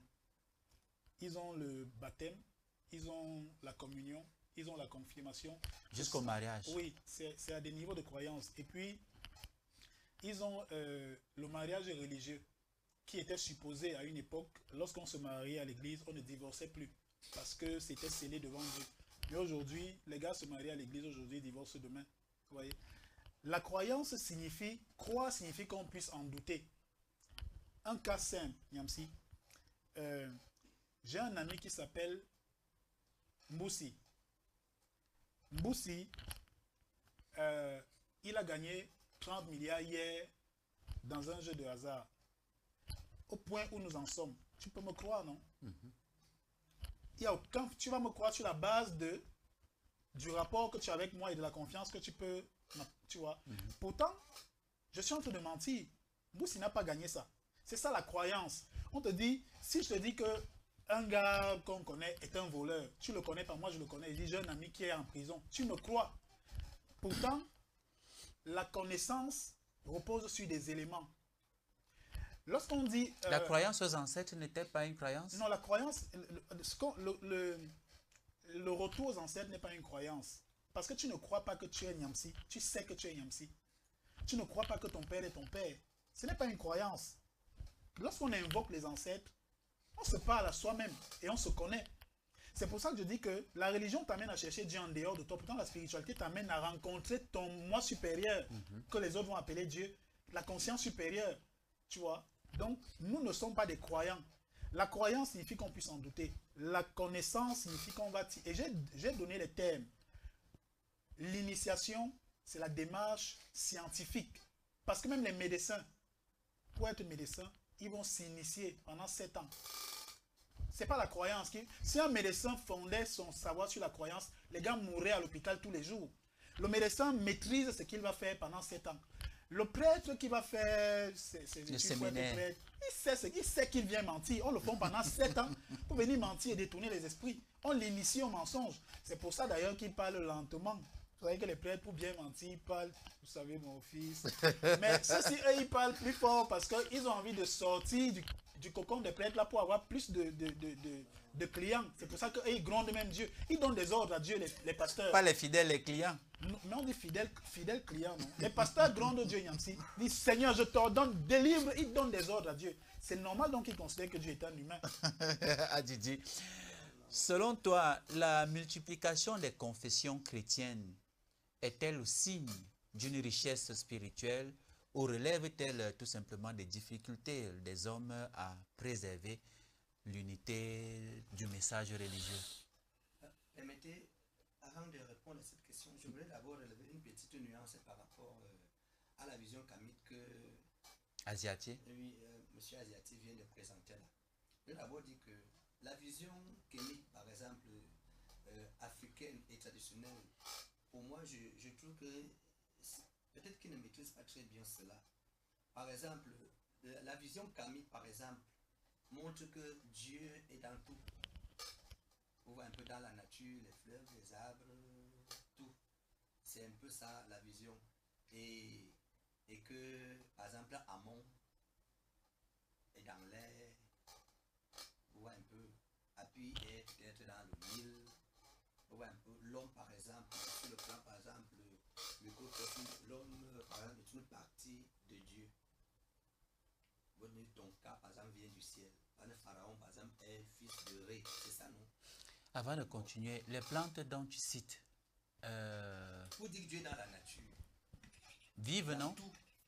Les plantes vivent. Bon, je pose la question. L'eau vit, non? C'est pourquoi je pose une question simple. Alors, qu'est-ce qui alimente ces éléments-là?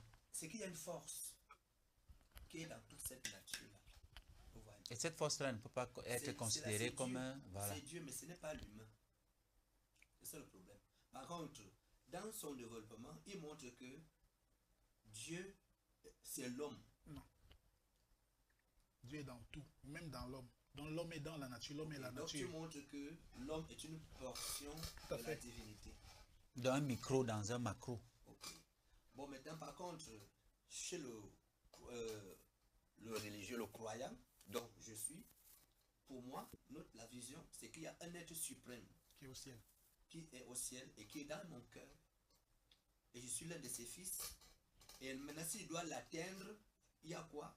Dieu qui est au ciel. Dieu, le ciel qu'on parle là, c'est dans mon cœur. C'est ça que moi je crois. Et étant dans mon cœur, je suis une créature séparée de cette divinité. Et cette divinité habite en moi. Ça veut dire que je peux l'invoquer, il me répond. Est-ce que ce n'est pas la même chose justement qu'il a dit tantôt tout à l'heure? Cette étincelle divine qui habite chaque être humain. C'est pour dire donc ici quoi? C'est pour dire que la différence entre Kemet, c'est que Dieu c'est tout le monde. C'est toute la nature. Par contre, la Bible nous montre qu'il y a un seul temple. L'homme est le temple de la divinité. Par exemple, le Kemet montre que les ancêtres peuvent être les médiateurs entre nous et. Voilà pourquoi on dit retour aux sources. Et par contre, moi je crois qu'il y a un seul médiateur Jésus. entre Dieu et les hommes, Christ. Et maintenant, après que la parole a été ouverte, donc les sceaux ont été révélés, la médiation entre Dieu et moi est terminée. Ça veut dire que moi maintenant, je peux maintenant avoir accès à la divinité, elle me parle. Je n'ai plus besoin d'entendre une voix, j'entends la voix de Dieu lui-même et il me parle. Ce qui est différent avec les Kamites qui ont toujours besoin des ancêtres pour les parler. Ah, Didier, en quelle langue parle-t-il par exemple? Dieu, il parle toutes les langues. C'est pourquoi, oui. C'est pourquoi vous voyez par exemple les lois Mahat, par exemple, c'est pour l'équilibre cosmique. Alors que les commandements de Dieu, c'est pour établir une alliance avec Dieu. C'est comme ça. Par exemple, après la mort, pour les Kamites, pour eux, c'est le jugement du cœur et le retour aux ancêtres. Par contre, chez nous, les enfants de Dieu, nous croyons qu'il y a une résurrection, nous croyons qu'il y a un paradis, nous croyons qu'il y a un enfer pour les rebelles, pour tous ceux-là qui n'ont pas voulu marcher avec la véritable fontaine de vie. Mais sauf que la différence fondamentale avec ce qu'il affirme et ce que toi tu dis, toi tu parles, nous croyons. Ça veut dire que si par extraordinaire, demain, ce n'est pas vrai, tu vas décider de ne plus croire. Et ça pose fondamentalement un problème. Il a pris l'exemple d'un médecin. Lorsqu'un médecin veut faire un travail sur un patient, il le fait avec autorité parce qu'il connaît. Il ne croit pas en exerçant son métier que bon, est-ce que je vais réussir ou je ne vais pas réussir?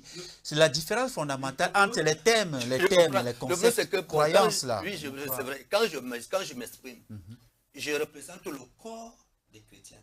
Le corps des croyants, c'est pourquoi il dit nous. Par exemple, lui, il représente le corps des Kamites. Lui, il a raison de se personnifier. Vous voyez un peu. Par exemple, quand un fils de Dieu arrive quelque part, il est un ambassadeur du ciel sur la terre. Vous voyez. Donc, par exemple, les Kamites, par exemple, ils n'ont pas de livre. Pour eux, c'est une tradition orale. Comme il a parlé tout à l'heure, il n'y a pas de temple. Par contre, nous, on a la Torah, on a la Bible. Moi, par exemple, j'ai le message. Vous voyez un peu. Bon, d'autres, par exemple, pour les Kamites, le but, c'est quoi? De vivre en harmonie avec le cosmos. Or, nous, les croyants, c'est de vivre en harmonie avec Dieu.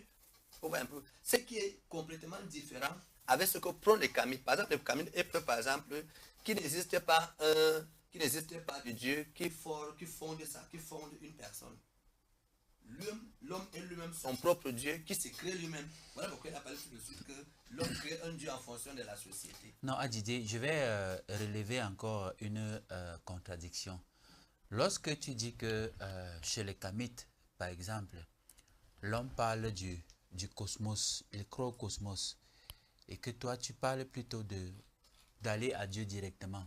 Toi-même tu l'as dit, dans ce cosmos-là, il y a la nature. Et les éléments de la nature constituent les éléments justement qui ont été créés par ce même Dieu-là. Est-ce qu'en croyant ou alors en pratiquant, en pactisant avec ces éléments de la nature, ce n'est pas également pactiser avec Dieu? Le problème c'est quoi? Dieu a un lieu où on le trouve. Dieu n'est pas au hasard. On dit que Dieu est Dieu est omniprésent de par son omniscience. Vous voyez un peu. Mais Dieu n'est pas partout. On ne peut pas trouver Dieu, par exemple, dans une boîte de nuit. Même comme il connaît tout ce qu'il y a dans la boîte de nuit. Vous n'allez pas... Oui, c'est vrai. Par exemple, dans des zones, par exemple, bon, en tout cas, je ne veux pas citer, pour voir un peu, pour dire que Dieu a des endroits où on le trouve. On trouve Dieu dans sa parole. On trouve Dieu dans le cœur du croyant, qu'il accepte, qui est né de nouveau. On ne peut pas trouver Dieu dans le cœur d'un animal. Les croyants vont en boîte de nuit, non, Adidi? Est-ce que pour autant ils laissent, ils enlèvent Dieu de leur cœur, ils laissent à la porte entrer de la boîte de nuit? Là où je ne suis pas d'accord totalement avec mon frère, c'est parce que lui, il veut montrer que en tant que Kami, partout là où tu es, que tu es en train de fuir, que tu es en train de faire ceci, tu es dans ton élément. Par contre, moi, je ne peux pas mettre mes pieds n'importe où. Je ne peux pas faire n'importe quoi. Pourquoi? Parce que je dois garder mon alliance et mon équilibre avec Dieu. Je vais te citer quelques principes de la Mahat. Il y a l'ordre, il y a la justice, il y a la vérité, il y a l'équité. Et ensuite, il y a l'harmonie. En quoi est-ce que ces éléments-là diffèrent des prescriptions de Dieu selon la Bible? Pour que tu dises que si lui suit ces principes-là, forcément, il n'est pas en harmonie avec Dieu. Le problème, c'est qu'il faut d'abord voir l'orientation philosophique. L'idéologie, maths. C'est être en harmonie avec soi-même et envers le cosmos. Par contre, les commandements de Dieu, c'est être en harmonie avec Dieu. Vous voyez un peu. Oh, vous avez remarqué que après la chute de l'homme, les démons sont descendus sur la terre. Et les hommes sont entrés en connexion avec ces démons. On voit par exemple la société des Indes qui invoquent les esprits des morts. On voit par exemple les magiciens en Égypte qui pouvaient faire des prodiges et des miracles, des magiciens. Donc il y a des esprits et des esprits. Et en Égypte, c'était les Kamites. Donc on comprend que le domaine Kamite, ça veut dire que c'est moi je suis par exemple Béti, et que le dieu Béti, par exemple, les Béti ont un dieu. Un exemple.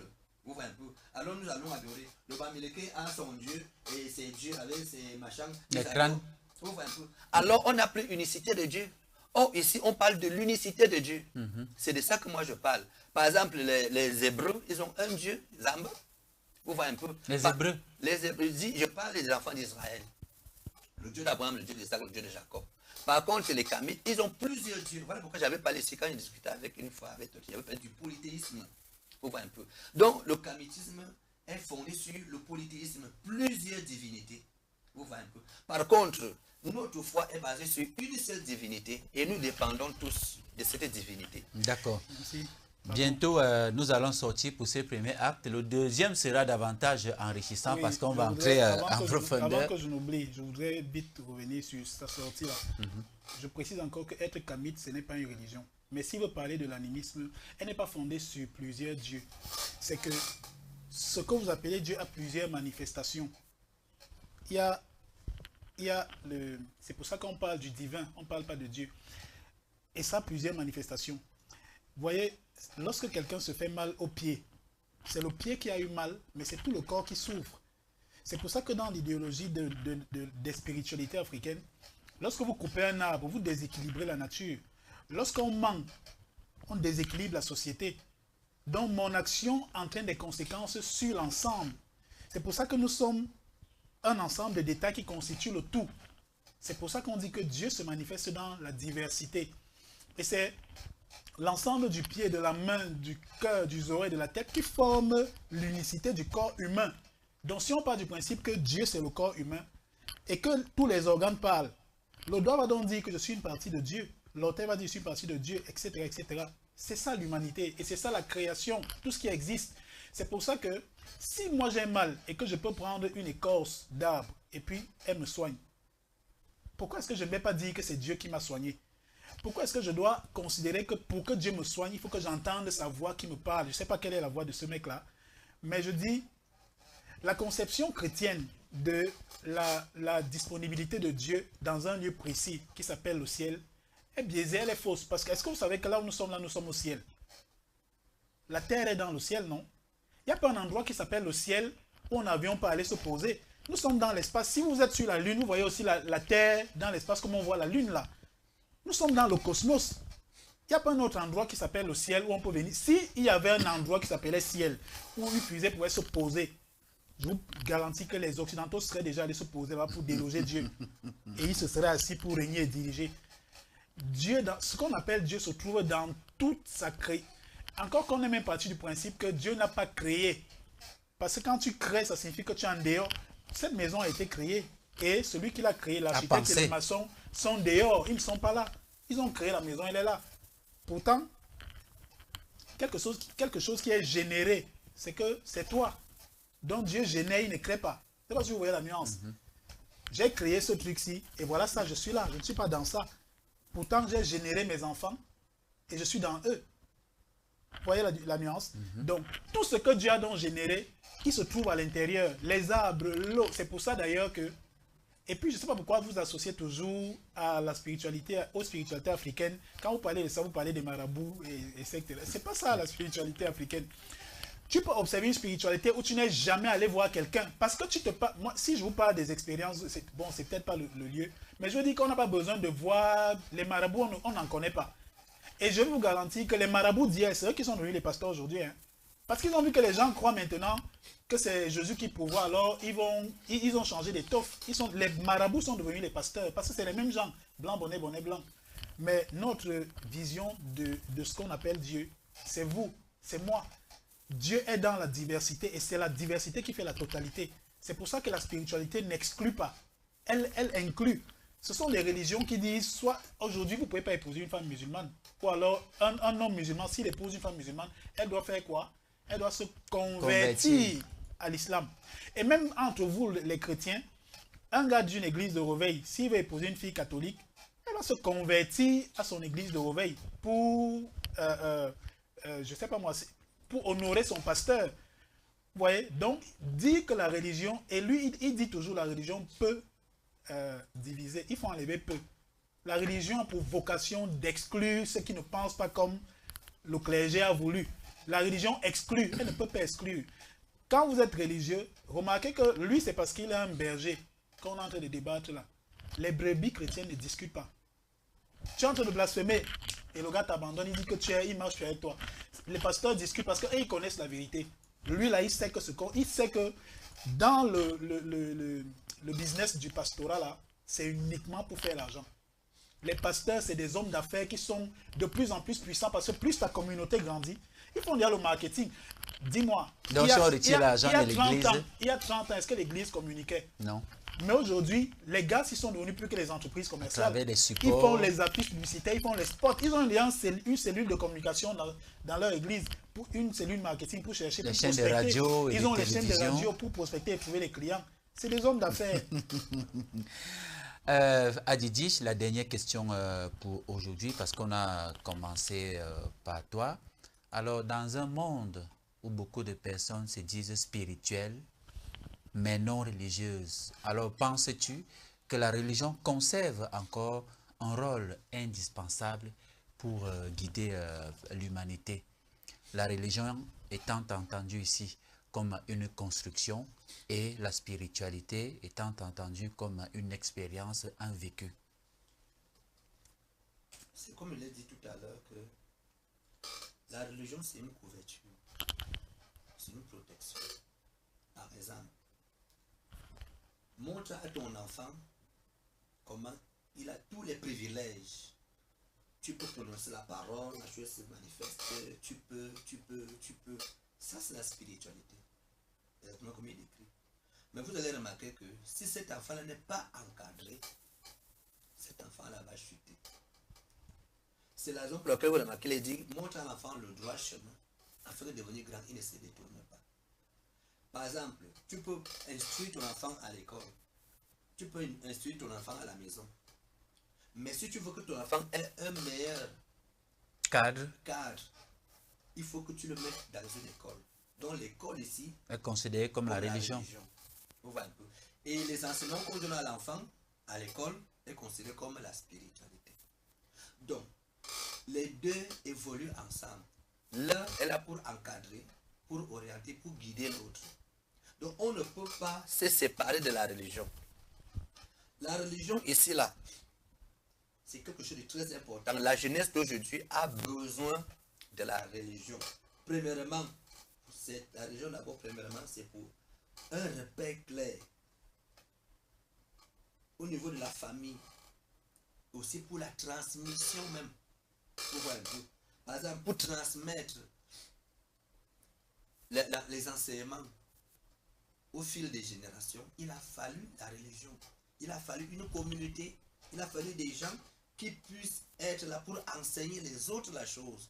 Donc, même si vous avez remarqué, par exemple, à l'époque d'Israël, par exemple, vous avez remarqué que Abraham était comme le pasteur de sa famille, puis il rassemblait plus de 5, parce qu'Abraham avait toujours une délégation de 400, 500 personnes. Il les enseignait et il les rassemblait. Il les parlait de ce Dieu qu'il a visité. Et chaque famille aussi partait aussi parler à leurs enfants. Voilà, mais quand il arrive au temps des 12 tribus d'Israël, ça a toujours été comme ça. Jusqu'à ce que Dieu a commencé à les rassembler, il a ordonné les sacrificateurs, les lévites, et ainsi de suite, pour les enseigner les louanges, pour les enseigner la Torah et autres. Même quand Jésus est venu, c'était toujours la même chose, c'était toujours la religion. Au fil des âges, c'est toujours la religion. Par exemple, si nous aujourd'hui, on a mieux grandi dans la jeunesse, c'est à cause de la religion. Mais au moment où maintenant les gens ont commencé à dire que la religion n'est plus importante et que maintenant il faut rester à la maison pour peut-être regarder la télé, aller au 2-0, qu'est-ce que la société a commencé à devenir? Vous voyez. Maintenant, on a vu beaucoup de gens commencer à dire que bon, moi je ne vais pas faire l'église parce que je suis déçu du pasteur, je suis déçu du prêtre. Il y aura toujours des brebis galeuses. Des brebis galeuses. Mais cela ne doit pas empêcher qu'on ait quelque chose qui nous rassemble et qui nous permet d'évoluer. Donc la religion, donc il y a la fausse religion et il y a la vraie religion. La fausse religion ici, elle est là pour dicter, prendre de l'argent comme mon frère a dit tout à l'heure. Par exemple, les traditions, elle est basée sur les traditions des hommes. Dans la religion dogmatique. Dogmatique, voilà. Oui, elle inculque la peur.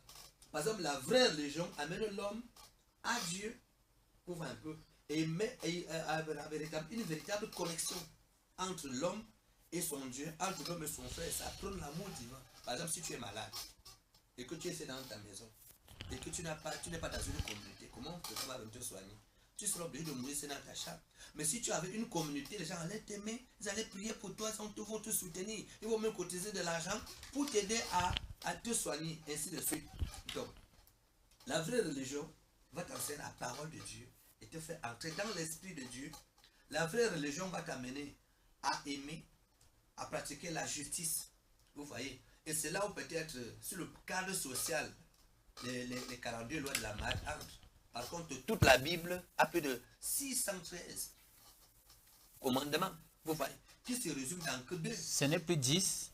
Il y a 10 commandements, mais il n'y a pas seulement 10 commandements, il y a plus de 600 lois que la Bible a pour dire que les 42 lois de la marque ne représentent rien par rapport à quand ce que Moïse la Bible descend avec les commandements, c'est combien de commandements? nous connaissons les 10 commandements, vous voyez. Les 600 là viennent d'où alors? Quand tu lis par exemple toutes les lois lévitiques, c'est plus de 600 lois que tu as donné à Israël, sur par exemple la beauté, sur ceci, sur le mariage, sur les incestes, toutes ces choses-là. Par exemple, nous les Hébreux, moi je suis un Israélite. Par exemple, nous comme ça là, si je ne peux pas coucher avec ma soeur, par exemple, vous allez voir par exemple chez les Kamites, vous allez voir par exemple quelqu'un qui confesse d'être Kamite, il couche avec sa fille, il a des enfants avec sa fille. Pour voir un peu, parce que là-bas, il n'y a pas une loi qui contrôle. Ah bon? C'est possible ça, frère Adidi? En tout cas, nous ne pas ici pour citer les gens. Mais je suis ce matin de dire que... Kamit qui a entretenu des rapports avec sa propre fille. Il y a donc des dérives. C'est pour dire que partout il y a des dérives. Partout il y a des brebis galeuses. Vous voyez. Quelqu'un qui couche avec sa fille va dire que moi, je ne sais pas que je suis Kamit que j'ai fait ça. C'est vu où, Adidi? D'accord. Nous disons donc pour chuter que la religion a un rôle important à jouer qu'on ne saurait exclure. Que ce soit chez les Kamites, que ce soit chez nous les enfants de Dieu. Pour moi, je crois que la religion est une protection, c'est une couverture qui nous permet de sécuriser non seulement de nous permettre d'enseigner. Par exemple, je peux le dire, moi, un exemple, je prends mon exemple. Je suis dans la foi depuis l'âge de 11-12 ans. J'ai 47 ans. Vous allez remarquer que toute ma jeunesse, je l'ai passée dans une religion, dans la présence de Dieu. Ça m'a épargné des dérives. Par contre, la jeunesse qui vient là, regardez vous-même. C'est une jeunesse qui n'a pas de spiritualité.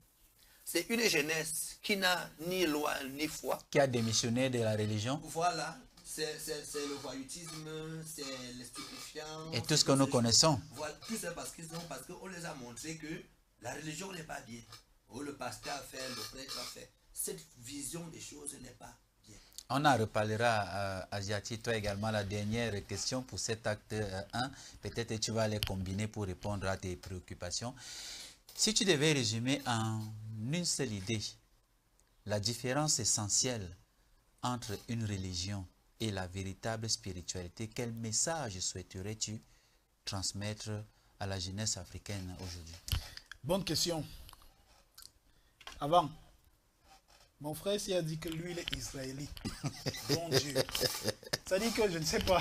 Je ne sais pas. Il s'appelle Adidi, non? Adidi, je pense que c'est Betty, oui. Betty. Donc, voici un Betty du centre de Yaoundé, Cameroun, qui dit à Monde Vision que lui, il est un Israélite. C'est terrible, hein? Et puis un peu plus tôt, il a dit, ses raisons, il nous les expliquera. Un peu plus loin, il a dit, on ne peut pas trouver Dieu dans le cœur de l'animal, d'un animal. Donc là, je ne suis pas d'accord, parce que vous voyez, l'animal aussi, Meba, s'occupe de ses enfants avec grand soin et les protège. Donc dire qu'on ne peut pas trouver Dieu dans le cœur d'un animal, c'est ça l'exclusion, c'est ça l'exclusivisme de la religion. Donc parce que l'animal ne va pas le dimanche à la messe prier Jésus, vous dites qu'on ne peut pas trouver Dieu dans le cœur. Est-ce que vous savez combien de fois le chien a sauvé un homme de la violence d'un autre homme? Le chien, l'animal. Il a protégé un homme, créature de, enfin, vous, fils de Dieu. Le chien vous a... C'est terrible, hein? Et maintenant, je voudrais savoir, un homme accompli, pasteur Adidi, un homme qui n'a jamais connu la Bible, ni la religion, qui n'a jamais prié, mais qui a été scolarisé, qui a trouvé un travail, qui a rencontré une femme, il a épousé à la dot, il a doté. Il a fait des enfants. Il a fait des enfants et ils vivent au village. Ils n'ont jamais entendu parler de Jésus. Ils sont perdus. Mais ils vivent, ils font les champs, ils vivent vraiment épanouis. Est-ce qu'ils sont perdus? Si je peux répondre à votre question. Vraiment, 10 secondes, hein, nous sommes à la fin. Il est perdu, il peut ce n'est pas perdu. D'accord. Même si je réponds à la question, bon, on reviendra certainement dessus en disant ceci. La différence fondamentale entre la religion et la spiritualité, et puis un message, c'est que la religion, et je l'ai toujours dit, j'ai pris tout à l'heure la métaphore d'un champ et d'une forêt. Maintenant, la religion, c'est comme une agence de transport en commun. Le prêtre est le chauffeur d'un bus et les fidèles sont des passagers. Et il va les conduire toute leur vie. La spiritualité, c'est comme une auto-école. Où tu viens, on t'apprend à conduire, et puis tu prends ta voiture et tu la conduis toute ta vie. C'est ça la différence. Maintenant, si je dois dire quelque chose aux jeunes, c'est que la religion te demande qui est ton Dieu. La spiritualité te demande qui es-tu. Naître de nouveau signifie aller à la rencontre de Jésus pour les religieux. Naître de nouveau en Afrique signifie aller à la rencontre de toi-même. C'est pour ça que vous allez vous rendre compte que lorsque les gens découvrent qui ils sont, ils se débarrassent d'abord des noms importés là, les Walter, Bertrand, etc. Et ils assument leur nom. Asiati, Nyamsi, ils assument leur nom. Ils arrêtent de penser que lorsque tu as bien mangé, c'est lorsque tu as pris le pain au lait le matin, les trucs des blancs là. Ils mangent fièrement leur mets. Ils arrêtent de s'habiller comme les autres. Voyez-vous, lorsque nos présidents vont en Occident, ils s'habillent comme les blancs. Qu'est-ce qu'ils vendent? Lorsque nos artistes vont en concert chez les blancs et ils portent les noms des blancs, j'ai connu un artiste qui s'appelait, je dis toujours son nom, mais il avait un nom américain, Tony Washington. Un artiste qui chante, qui fait le, comment on appelle ça? Le ndombolo. Non, pas le ndombolo, la danse le makune. Le makune. Il fait le makune et il s'appelle Tony Washington. Imaginons, on l'invite aux États-Unis pour un concert. On dit le Camerounais Tony Washington vient en spectacle aux États-Unis. Vous voyez, nous sommes malades. C'est pour ça qu'il faut qu'on change ça. Soyons fiers d'être nous. Et lorsque vous êtes fiers d'être vous, vous assumez votre nom. Souvenez-vous qu'on l'a fouetté pour qu'il décide, pour qu'il accepte de ne plus être Kunta Kinte et qu'il accepte d'être devenu Toby. Mais suivant les générations d'après, ils savaient que leur père a refusé. Mais 500 ans plus tard, on dit « je m'appelle Toby » et fier de l'être. C'est ça qu'on est devenu.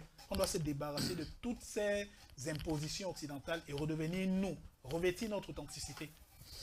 Merci à Didier d'être venu. On va se retrouver la semaine prochaine pour l'acte 2 parce qu'on va davantage creuser et répondre à beaucoup d'interrogations liées à cette thématique. Justement, il est difficile de circonscrire une thématique comme celle-ci en une seule édition. Et le principe justement de l'émission, c'est un acte 1 et un acte 2. Merci d'être venu. Merci. Merci. Merci. Et que Dieu vous bénisse.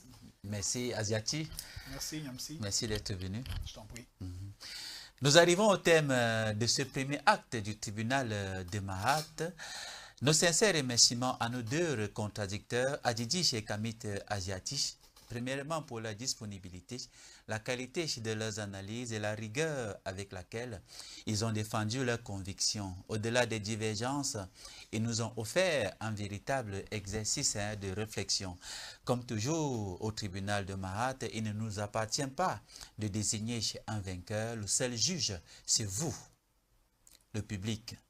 C'est à chacun d'écouter les arguments, de les confronter à sa propre conscience et de se forger librement une opinion. Nous remercions également Kemet Télévision qui poursuit sa mission d'offrir un espace de dialogue, de confrontation intellectuelle et de transmission au service de la Renaissance africaine. Mais le débat est loin d'être terminé. Rendez-vous pour l'acte 2 où les échanges entreront dans une phase encore plus profonde, plus dense et sans doute plus intense.